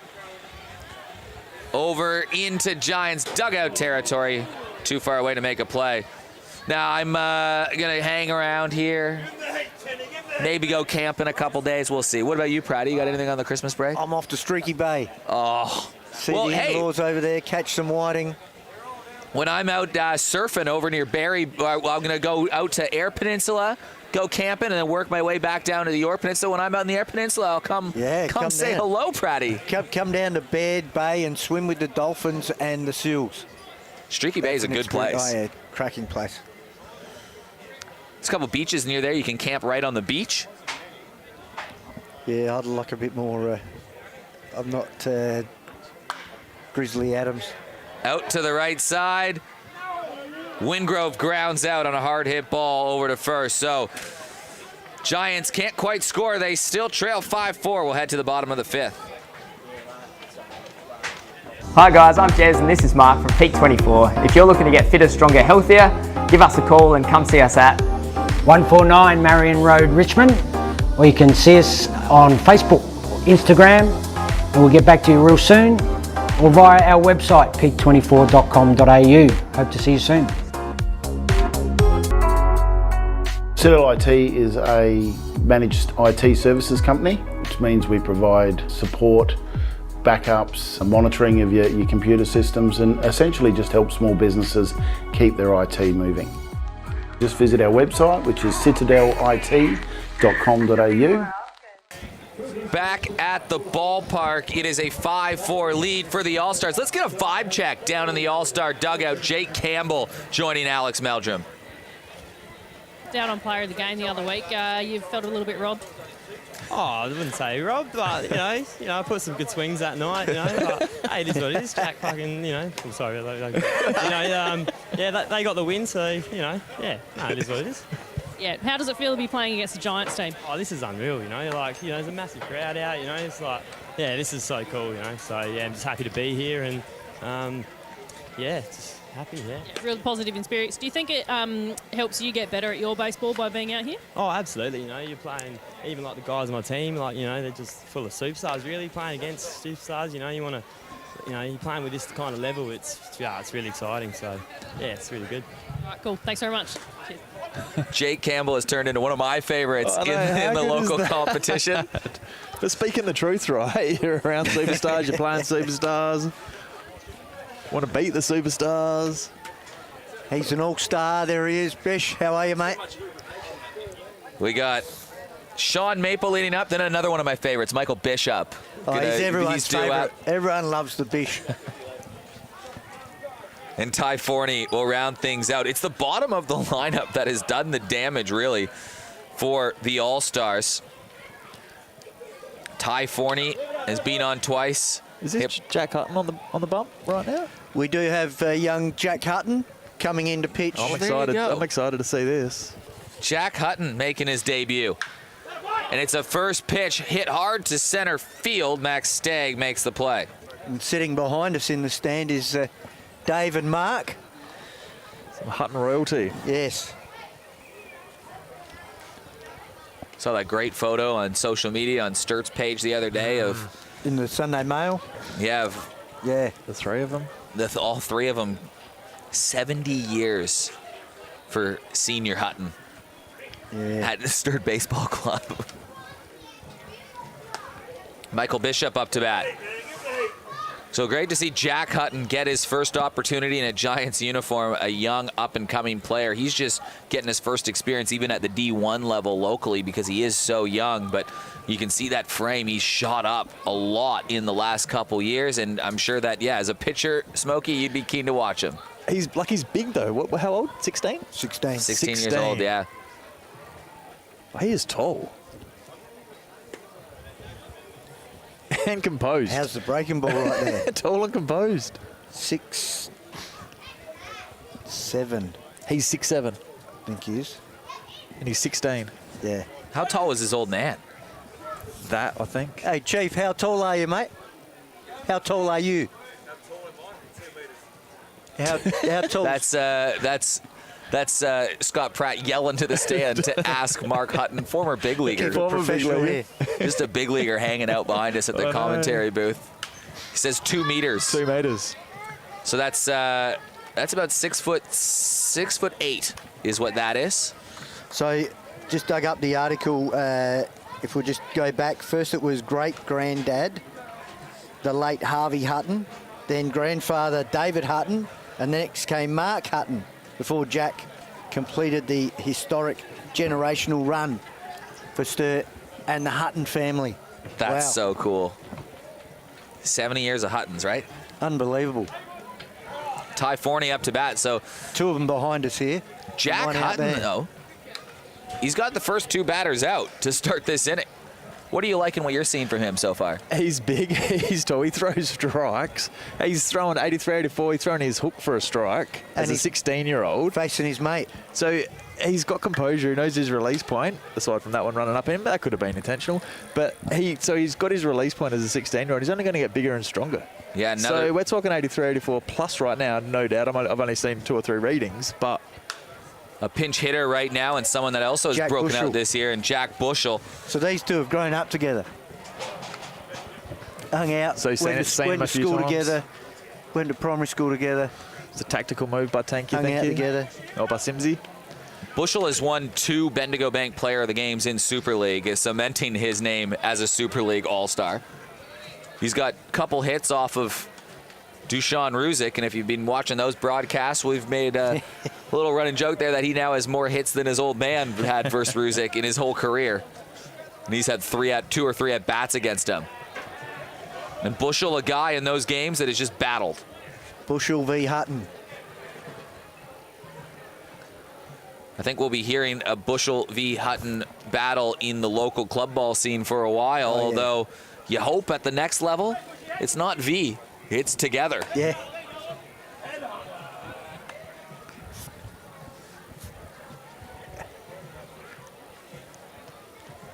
Hutton standing in, staring down at a grandstand that has his name on it. And he gets them swinging. A 1-2-3 inning from Jack Hutton in his Giants debut. Keeps it a 5-4 game. We've played 5. We go to the final 2. It's a 1-run game.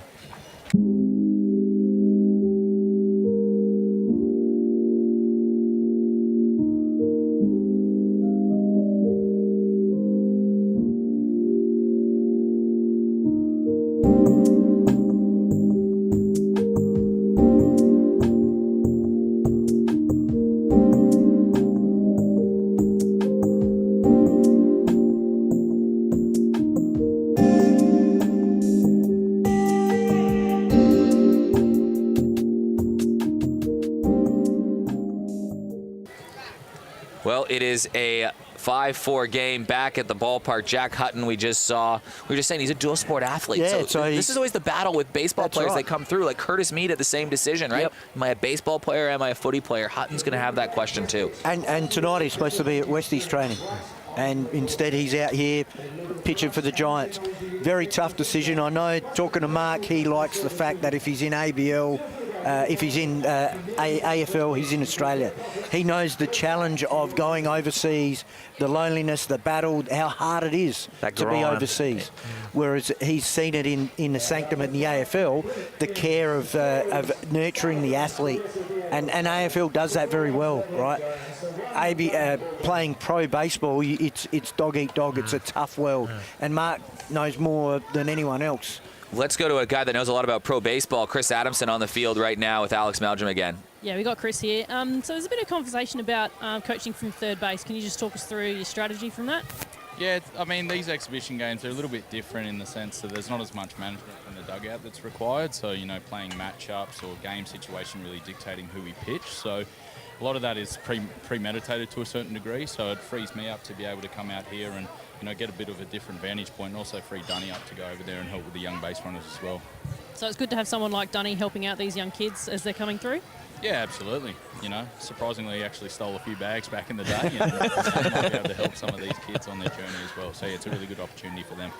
All right, thanks very much. Back at the ballpark, and it's Jordan Mcardle going right to first base for the first out.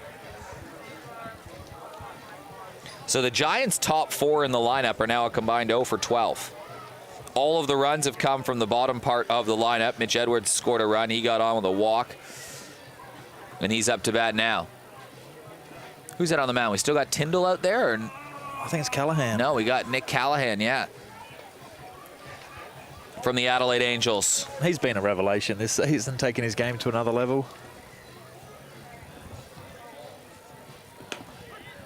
Another guy that's gone to what we've started calling the School of Spence in the off season. Josh Spence working with a lot of local pitchers. Nick Callahan, one of them. Jordy Gross, one of them. Tom Fitzgerald, who we've yet to see in this game tonight, he's one of them. A lot of them have had marked improvements in the local club ball scene, and Nick Callahan being one of them over at Adelaide. Hard hit ball, though, from Mitch Edwards. Back towards center field, tracking over to make a nice grab. He's made a couple grabs today, Dylan Ritting. Geez, he ran well on that, didn't he? He moved beautifully. You ever look at this? This ball is right in the gap. Good look at the JSR Plumbing replay. Wow. That's well tracked. Played that perfectly. You see him going back and across on that ball. Bread and butter. He's an athlete. He's an athlete. He Country is strong. Mount Gambier. Yep. Liam Bull is 2 for 2 on the day. He's got 2 home runs. A solo shot and a 2-run shot. I think you got to pitch a little more carefully to this guy today. You might need to, yeah. He's clutch, though, yeah. He's getting a lot of these hits with 2 outs as well. We spoke about that during the Super League season, all the runs he's been driving in with 2 outs. The whole Rays team was doing that all year, 2-out base hitting. 355-foot home run earlier. And Callahan, cagey, is giving him a hitter's count, though. Oh, no, that happened last time, didn't it? 3-1. He's already had his night. Anything's just cream from here.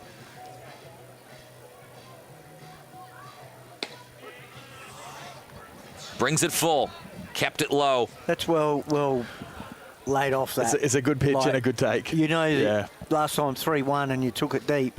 It's got to be your pitch to go after, and that's just a little too low. It was well pitched and good baseball all around. Well, Liam Bull has now reached all 3 times. First 2 times he just reached first and blew right by him and stepped on home, but he has got on base all 3 times. Max Stagg still looking for that first hit. Tying run is aboard. We've reached the 6th inning of a 7-inning game.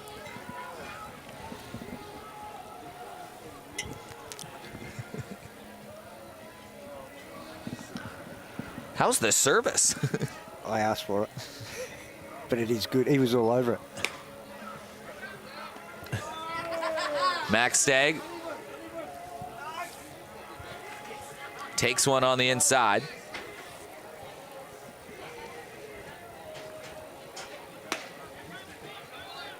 Callahan just missing slightly. He is. Now, Max Stagg's a kid I've been extremely impressed with this season.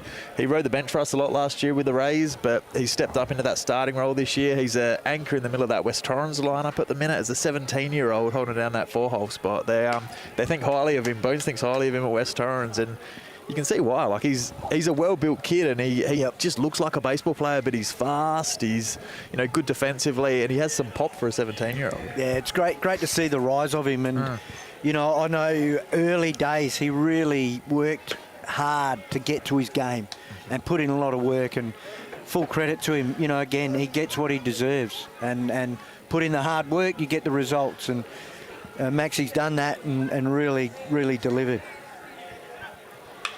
Max Stagg up the middle, and it just gets through. So Max Stagg has a hit in a Giants uniform, and Liam Bull is on the corner.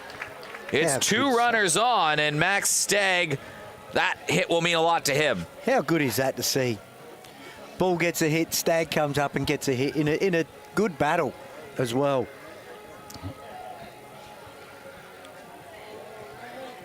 That's great hitting. Can Blake Farr add to the damage?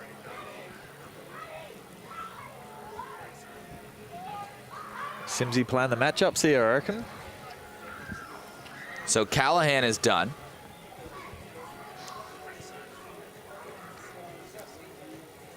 And now we have a player who's going to get a good moment on under the lights, on camera. Just recently committed to college over in the United States. That was a cool story we got to see this week confirmed. Yep. So Ethan Badcock getting an opportunity with runners on the corners versus the Adelaide Giants, a team that he grew up. I remember him coming to games, cheering for the Giants, bringing his friends out to the games.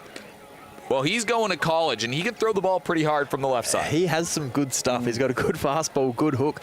The knock on him at the minute is finding that release point every time he's out there. Now, he's had some Super League games he's been lights out, and he's had other Super League games where he's spraying that top of the zone and hasn't been able to find it. And hopefully this lefty-on-lefty matchup here, which is Simsy's playing it with 2 outs to get out of the inning here by bringing him in, he can pepper that zone and sit him down. And well done by Simsy to bring him in, give him an opportunity at this time. And I think that him going to college is going to give him that experience and that understanding and hopefully that little bit more development to give him that polish. There's a lot of raw talent there, isn't there? Oh, yeah, he's great to watch. I had him in the Wasps in the Super League, and I remember early days he wanted to take the game on, but just couldn't find the quite get that location right. Yep. But the fire in the belly to take the game on, that stuff that is, you want that the guy. Intangibles right Give there. me the ball, let me go at him. And that was always his attitude. And full credit to him. And you know that when you've got that as your base, the success is going to come over time. Once he finds that release point and gets that consistency, he's going to be impressive. Yeah, well, he's pitched in some pretty big moments in his under 18, under 16, and charter career. Yeah, yep.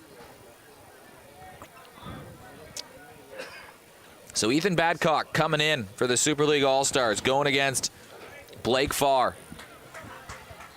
2 outs, 2 runners on.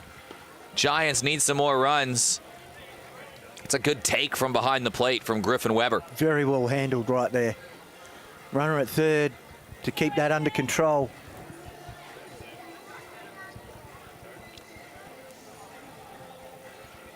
This is a big spot. Right here. Second last inning. Just misses again. Koki Yanazawa is standing on deck.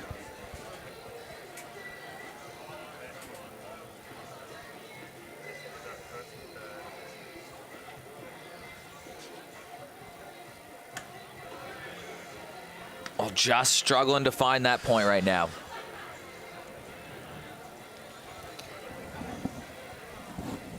Blake Farr plunged into the game in place of Nathan Vanderlyn, who got hit by a pitch and is taken out of the game for precautionary reasons.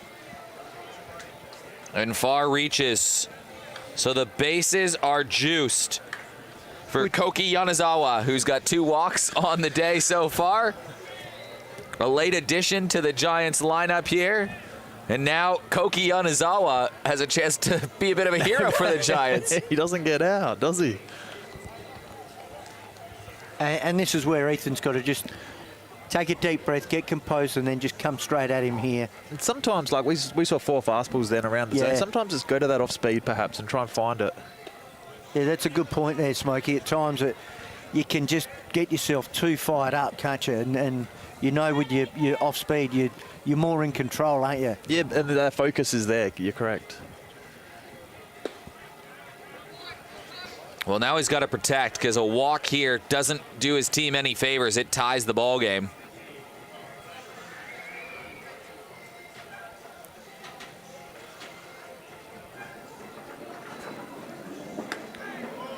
Inside, so Yanazawa, you think will just take this pitch and hope taken all the way. It's a run.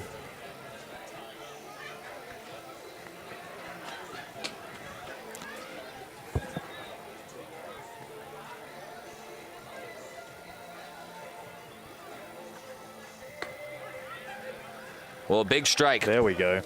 Fill it up. Yanazawa 0 for 0 on the day, but he's reached 2 times with 2 walks.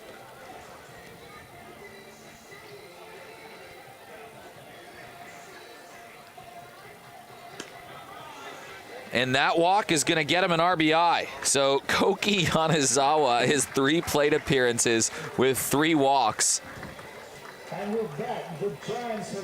And this game is right back where we started, all square. And that'll be the end of the night. A short-lived appearance for Ethan Badcock. Yeah, look, the opportunity was right with the lefties to bring him in at that point in time, and also give him some exposure, give him some time on the hill. This is what it's about. It's time. It's not.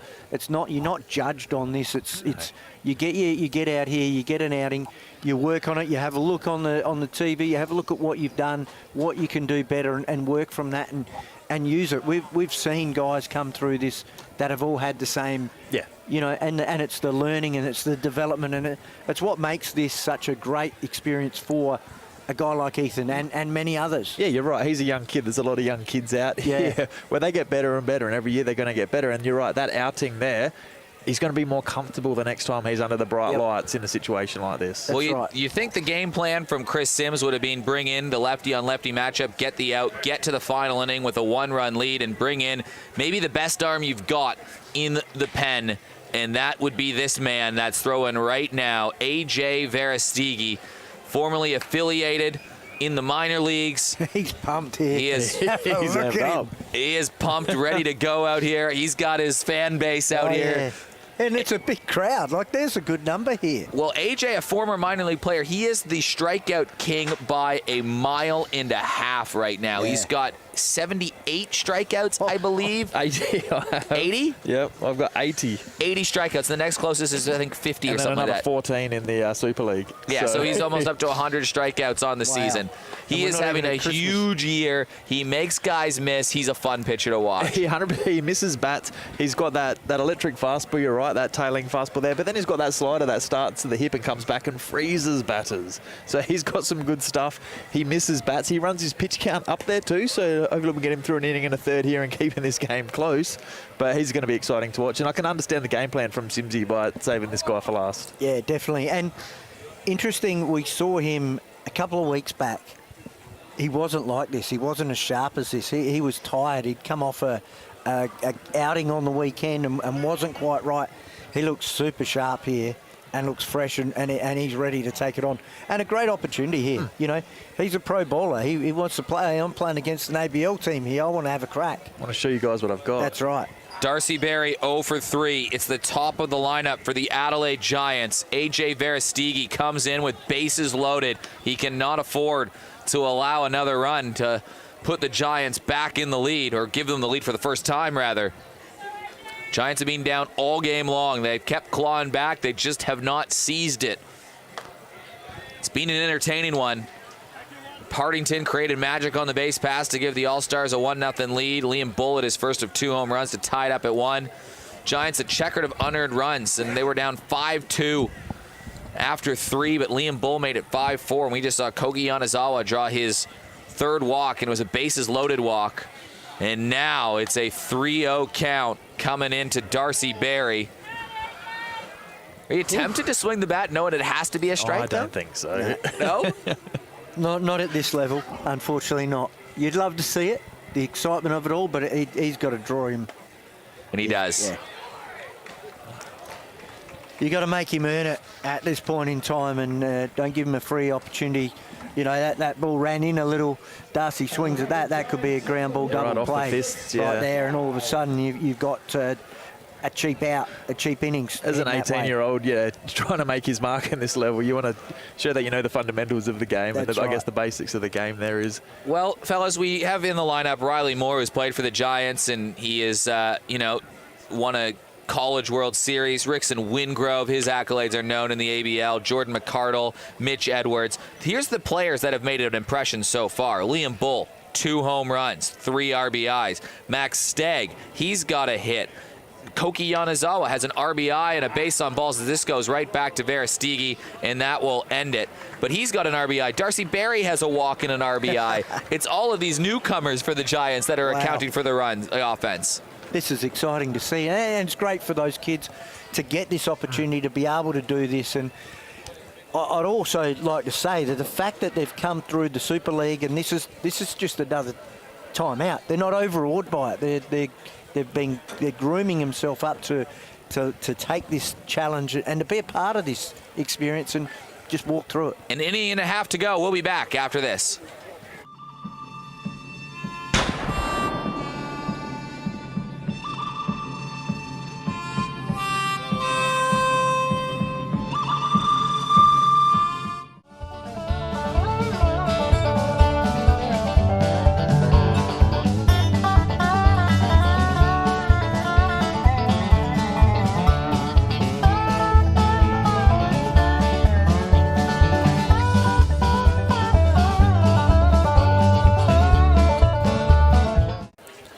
Well, back at the ballpark, the Giants, they allowed that first inning run, and then Mitch Neuenborn, 2 runs scored, but he got 4 outs in the inning, 2 earned runs. Jaden Basto then came in relief, and he was really good over his 2 innings. Again, 2 unearned runs. Defense let him down a bit, but the Giants, combined with Basto and Hutton, have retired 7 straight. They've looked pretty solid pitching-wise, the Giants, right now. Pitching-wise, have looked fantastic, and then you're throwing JBR out here on the bump now as well, and I presume Fitzy's in the pen too, so they've got some arms up their sleeve. Yeah. Well, they now have a 6-5 lead. Still no Joker card. JBR has been on a bit of a heater lately. This is, let's see. I don't know if either team's going to use the Joker card is what we're hearing, which is okay. Jackson Brebner-Russ in his last start, 7 innings pitched, no earned runs, 4 hits, 6 strikeouts. That's versus a very good Goodwood team. However, he got touched up in his first outing in the SABL. Yep. He allowed 5 earned runs in 4 innings pitched. That's probably not the way you want to start the year. But since that outing, you ready for his numbers? 34 and 2/3 innings. 3 earned runs, 0.7 ERA, 0.99 WHIP, a 5-0 record, and he's hitting 344. He might have a couple of Caps medal votes there, I think, Eric. Well and truly. Jake Campbell leads things off. He's 2 for 2. He was actually the last player to get a hit on the All-Stars. And it was an error and a string of hits. So the last guy to get a hit trying to break up this run. How's about that? First pitch, bang, go swinging. Jake Campbell wants to make something happen. Might be the best pitch you see the whole at bat. But you know, like I like the fact that that's his makeup. That's the way that we've seen him all through Super League. It's like he just wants to have a crack, and he you know, there's everything about him. The way he plays shortstop, the way he goes after it's just he wants to take the game on. Big shout out to the Jackson Brebner-Russ fan club over in Lake George, New York, and Chelsea watching from overseas. Yes. Chelsea lives in South Australia now, but she's back home for Christmas. He can throw hard, Jackson, converted catcher. Yep. 2-2 count versus Campbell. Campbell a tough out. Ooh, leaves it. Pitch. He's got a good. It was an outstanding pitch, just painting the edge beautifully. Just off maybe, mate. They tempt the umpire to call it. And then that's also a set-up pitch to potentially run a 2-seam in. Up the middle, Campbell. This might be a tough play. Scoops, spins, fires, and that just got away. It would have been a pretty one. Barry had to spin around, so I think that's going to go down as a, well, we'll see how close it was. I think that's going to go down as a throwing error. Yeah, I reckon so. Just didn't give it enough air. That's hard, isn't it? You make a tremendous play like that, but yeah, you just got to finish it off. Unfortunately, you can see he did so well to get to that ball coming through, and just not enough air. Yeah, it would have been out. Definitely a throwing error. Blake Farr over at first. Rickson Wingrove started the game there, but had to move out to the outfield after Nathan Vanderlinden got hit by a pitch. Giants with 2 bases loaded walks. That's how they went ahead in the last inning to go up 6-5. Vanderlinden keeping the runner at bay over to Blake Farr. So Griff Weber 0 for 2, but he's reached on an error.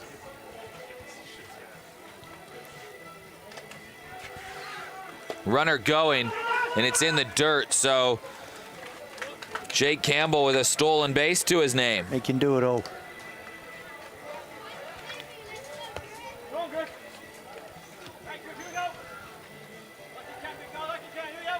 Big at bat, knowing that you got to turn the lineup over after this. Dylan Ridding standing on deck.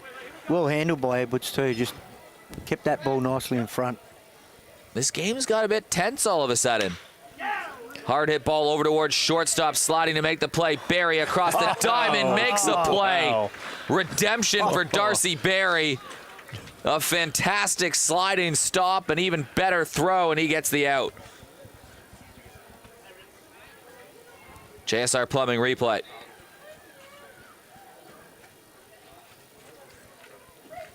How quick did he pop up there? That was very quick. And, you know, he prides himself on that infield stuff, and there would be no doubt that he would have been saying to himself, just didn't get that throw right. If I get that next opportunity, I'm not going to doubt myself on this one. And what a play.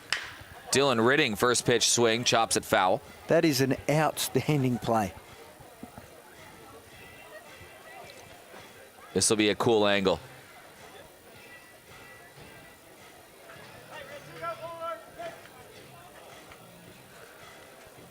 Money throw. On the money. That's 2 balls in 2 back-to-back plays that he's had to get to that were difficult to get to. Very good point, Eric. You know, the coverage, the lateral coverage, to make that play up the middle to get to it, and then make that play in the hole and get to it and get the out. You can see why everyone's so high on this kid, too, and why he's making junior Australian teams and the like.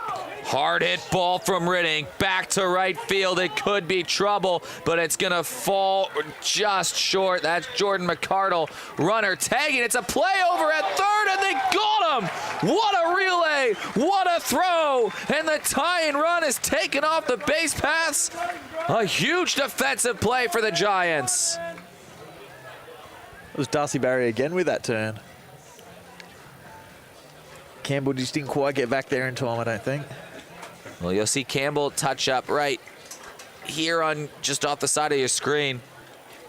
Mcardle with the catch. And I think it's going to go down as a 9.65.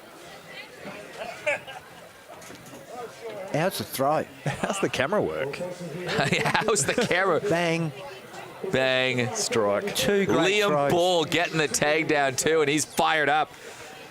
But well played by the way that Geordie came through, take the catch on his side to come through to get the throw and make sure that he's on the money to come through to get that throw to Barry to then get the out. That's fantastic baseball. Seeing it from that centre field camera too was fantastic. That's a Great view you don't camera. usually get. The kids have certainly made an impression in this game in their first appearance. Darcy Barry involved heavily in that inning. We'll be back after this with the final inning. Here at Just a Thing Furniture, we offer quality, factory direct furniture at wholesale prices. From wall clocks, prints and lamps to couches, beds, rugs and outdoor furniture. We make furniture affordable, where you save up to 80% on retail, offering you the finest furniture at discount prices. When you buy from us, you won't wait months for your new furniture. Everything you see is ready for immediate delivery, and mention Super League Baseball and we'll deliver it for free. We pride ourselves on customer service, and our team works tirelessly to offer our customers on-trend furniture at heavily discounted prices. Visit our huge warehouse in Beverley, open 7 days a week, or jump online to check out our latest deals at www.justthethingfurniture.com. Entertaining ball game, 6-5. Giants were behind 1-0. They're behind 5-2. They're behind 5-4. Finally take the 6-5 lead. Really off the back of some walks, though, in that last inning they were up. This is the 7th and final inning. AJ Verastigi versus Rickson Wingrove. Giants looking to pad to their lead. Wingrove 0 for 3. In fact, the top of the lineup for the Giants right now, the top 4 are a combined 0 for 12. Oh, no. That's not true. 0 for 13 with 1 walk. Lucky the bottom of the order's getting it done. The bottom of the order has accounted for all the runs. 7, 8, 9. 7, 8, 9, getting it done. Liam Bull has scored 3 times.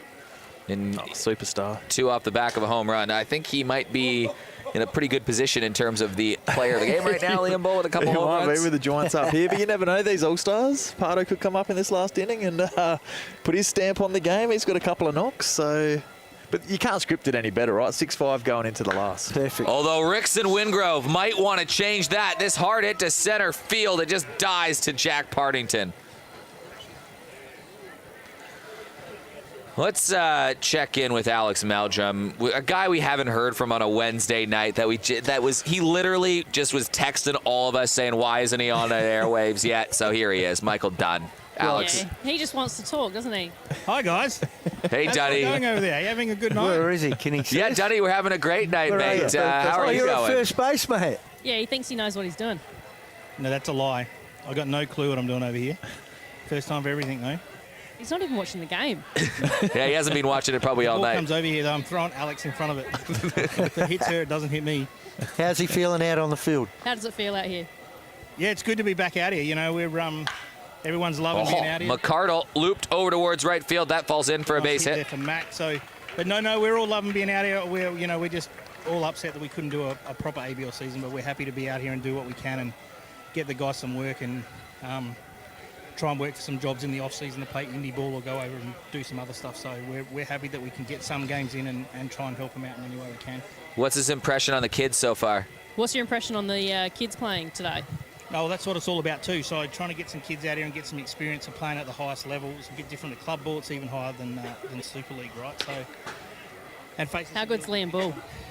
Yeah, he's hit the ball really well. He's hasn't fielded so flash, but he's got 2 really good hits, and he probably should be going to college, but he doesn't want to go. So, but no, we're happy to have all the kids out, and they're loving and thriving on the experience of being out here and playing at a high level. Excellent. I told you he likes to talk. Tell him the seats are comfy here. Yeah, they are pretty good. Mitch Edwards up to bat.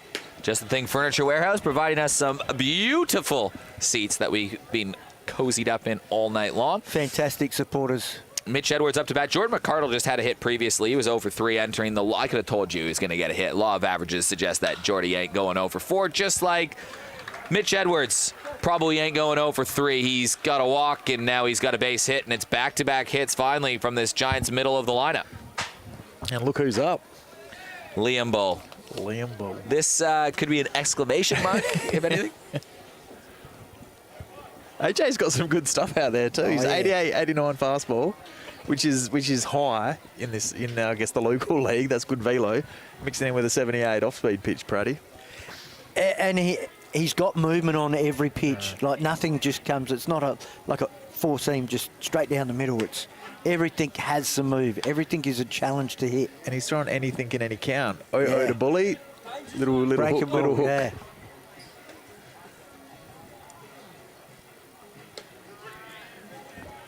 One to bully, another hook. Just a bit of respect right there. Well, now Liam Bull has to face himself in an 0-2 count.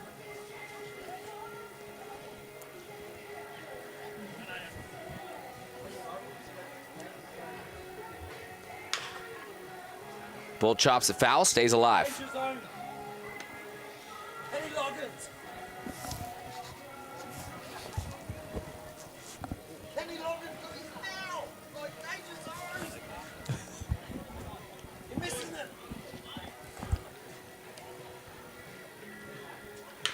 Bull up the middle, grounded to short. They'll make the quick play to 1, and they've grounded into a double play.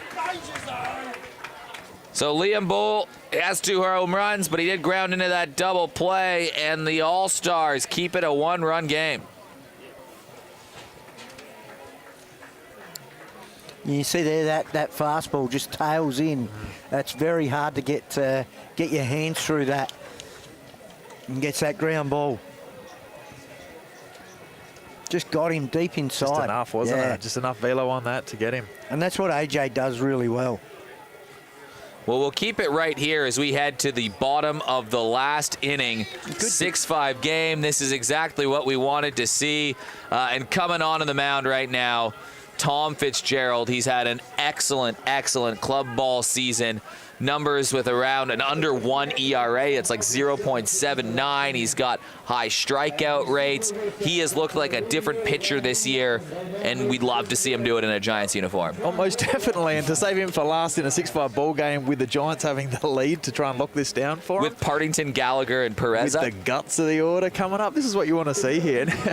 Like, we know he's blowing low 90s fastball. He's got a hammer, but now we know he's throwing strikes and he can throw pitches in any count. He's taken his game to another level level this year, and it's not surprised he's been given the ball with the game on the line. Yeah, it's a privilege and an honour and something that he'd be very stoked with.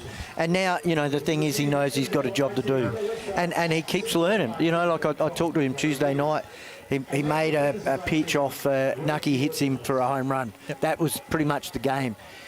And he said, I just went back and went, okay, what I need to do is back myself a bit more and maybe throw a better pitch at that right time. So he's still learning, right? He's still learning what he's got to do and how he can do it better. But he wants to know and wants to believe in himself more and more. And that's that next level to get him to that ABL standard. And you can play SABL, but once you get to that next level, you've got to be able to throw those pitches. He only started pitching at, 17 years That's old? right. Jack Hutton, who pitched in this game, isn't even 17. You're right. And Jack Hutton's probably pitched more than what Fitzy's ever thrown, And so that's how raw he is. But the great thing about Fitzy is he just wants to get better, and he wants to, what can I do? What should I have done here? How could I do this better? And it's the ability to have that. That's that burning desire for a kid that you just know there's a reason why he's out here now. He's earned this from his hard work and that burning desire. He moved to the western suburbs so he could be closer to West Beach, so he could train with the Giants and train around baseball more. That's gold. That shows you how if that doesn't sign it up right there. But that was a few years ago. That's not just really. Look where he is now. And then his next move to Goodwood was to be with Riley Moore, Fiji, John Challinor, Ben Wigmore, to be amongst those guys. He understood Kensington was in a rebuild, but he wanted for his own game, and he had a good chat with Gally, they're best mates, and said, look, I need to do this for myself. And that, that's him trying to become the next level. Well, it's a first pitch hit here from Partington, but moving under is Max Stagg. Taking away a hit from Partington. Stagg's all of a sudden creeping up with a pretty good game here. That's How well one down. Did he move straight off the bat. But good Pardo's seen beach balls too. That is a good pitch. That's down. Well tracked by Staggy. Well tracked. So Austin Gallagher up to bat, followed by Cesar Perez and Sean Maple. Very difficult waters to navigate for the Giants to try to close this one out. These are the hardest outs in baseball.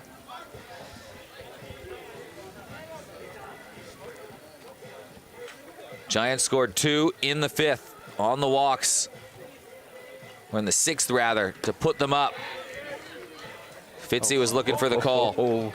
Yateman, Neuenborn, Basto, Hutton were excellent starting off this game for the Giants. Hey, Gal.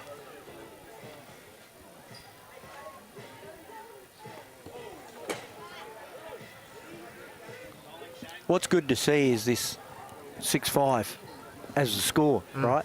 It's not a blowout. It just goes to show that this is tense. There's some talent. One mistake. That's right.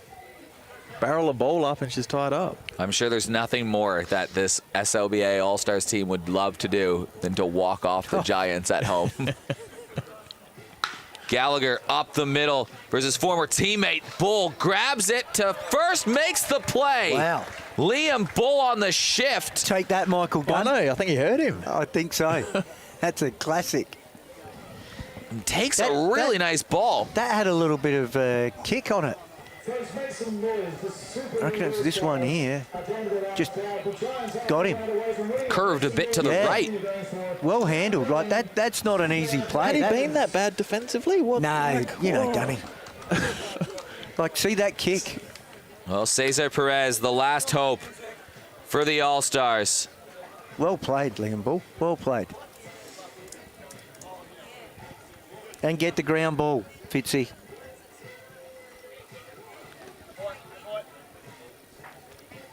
Just trying to keep the lineup moving.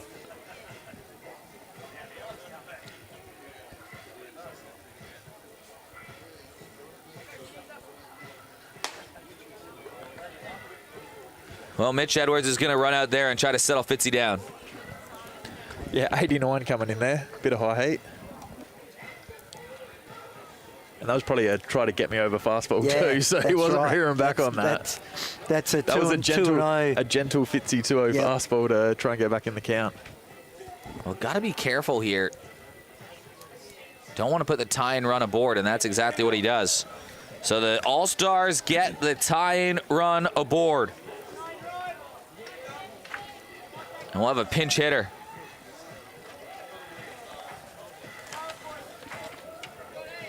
Ben Short.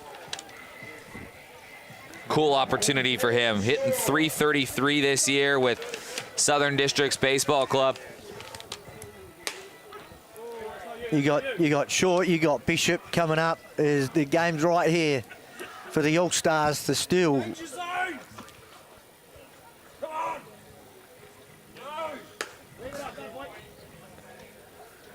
So Ben Short.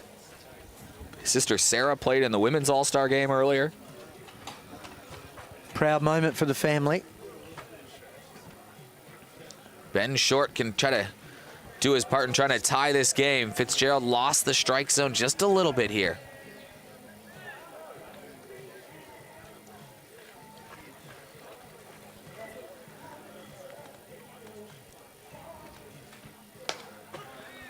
You can't hit that pitch. There's no way you can. That's a pitcher's pitch. All of a sudden, it's just gone game on here. Tense. Just It's all tense. of a sudden, it's like there's just Don't this speak. tightness. We're watching. It is. 2-2 count. Short stays alive and keeps another pitch coming from Fitzgerald. Michael Bishop, a former teammate of Fitzgerald, standing on deck. It's good to see Fitzy find the zone again as well. Yeah. That's that maturity of, a couple of balls walking a guy, getting behind in the count, but now coming back and peppering the zone again. Definitely. Fitzgerald trying to close it out for the Giants. 2 outs. And he gets the call, and Tom Fitzgerald shuts the door. The Giants come from behind and hold on to beat the All-Stars 6-5 in a very close and very entertaining game. Very entertaining, Eric. You're right. Great to see some kids just get up and have a crack. Great to see some of the other guys. Mitch Newenborn, to see him come out raring and throwing some high heaters at 93 mile an hour.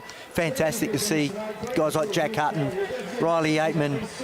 Exciting times for baseball in South Australia, I think, from tonight. All right, boys, it's time to write down on the piece of paper who you think is the player of the game, and then we'll reveal. Do we even need to do this? Come on, Eric. Come on. Liam Bull. Gotta be. He goes Bully 2 all the home way. runs. He scored 3 times, 2 for 3. Made a with good play up the middle. 2 home runs. did. Shame Great about that defense there, Great Danny? defense, Bully. Yeah, that's right. But Liam Bull, first time in the Giants uniform, getting it done. But very entertaining. Shows that there's probably going to be a lot of roster decisions to be made in some close competition, because guys like Jack Partington, Jake Campbell, Jordy Gross all kind of showed being like, hey, you know what? Maybe got the wrong uniform on That's here. right. Right, They you're certainly right. have proved some stuff today or tonight, and it's great to see where these guys are coming from, where they've come from, and where they are now, and the development of them, and the willingness to just get better at their own game. All of them. Big shout out to the only player in the lineup that did not get out tonight. Koki on his own. You can't get him out. He's now 3 for 3 with 3 walks Yeah, in the last 2 walks games. today. 3 walks today. Let's go down on the field right now with Alex with our player of the game. You've got Liam Bull here, player of the game. Congratulations. We have a certificate here for West Beach Patisserie from Sarah Kelly. Congratulations. Dunny would love that.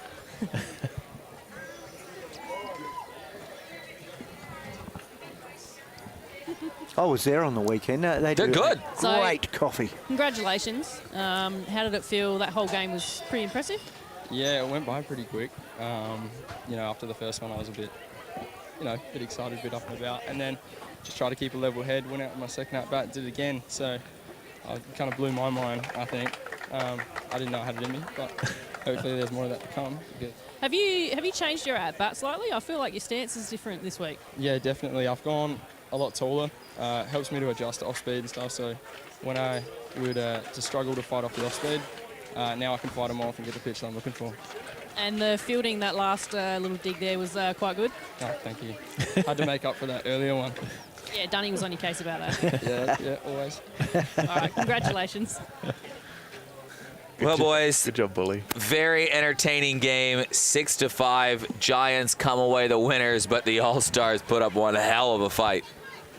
Certainly did, and it just goes to show, as I said before, baseball in South Australia is getting better and better and better. Like there's some talent coming through at a rate of knots, and it's great to see. I think everyone's winning tonight with that. Both sides of the ball played really well. Pitching, 6-5. Pitching, offense, All-Stars and Giants. Great game. 6-5, your final score. Liam Bull with 2 home runs. Giants pitching only allows 1 earned run during that. A couple defensive miscues, but other than that, clean from the Giants. As 6-5 winners over the Super League All-Stars. We'll be back next week with the Super League Grand Final. Ooh, the Rays. Yeah. That'll be a fun one to watch. Smokey, you'll be back in the commentary booth for that one. Yes. Nervously watching as all the marbles come down to it. But on behalf of Scott Pratt, on behalf of Chris Lawson, Alex Meldrum on the field, our guest during the women's show, and of course, the one and only producer Brandon. The Big B. Is he the best baseball producer in Australia? He is. He goes all right. Got to be up there. Producer Brandon, he'll be calling the game on commentary next week. Looking forward to hearing that one. We'll see you then.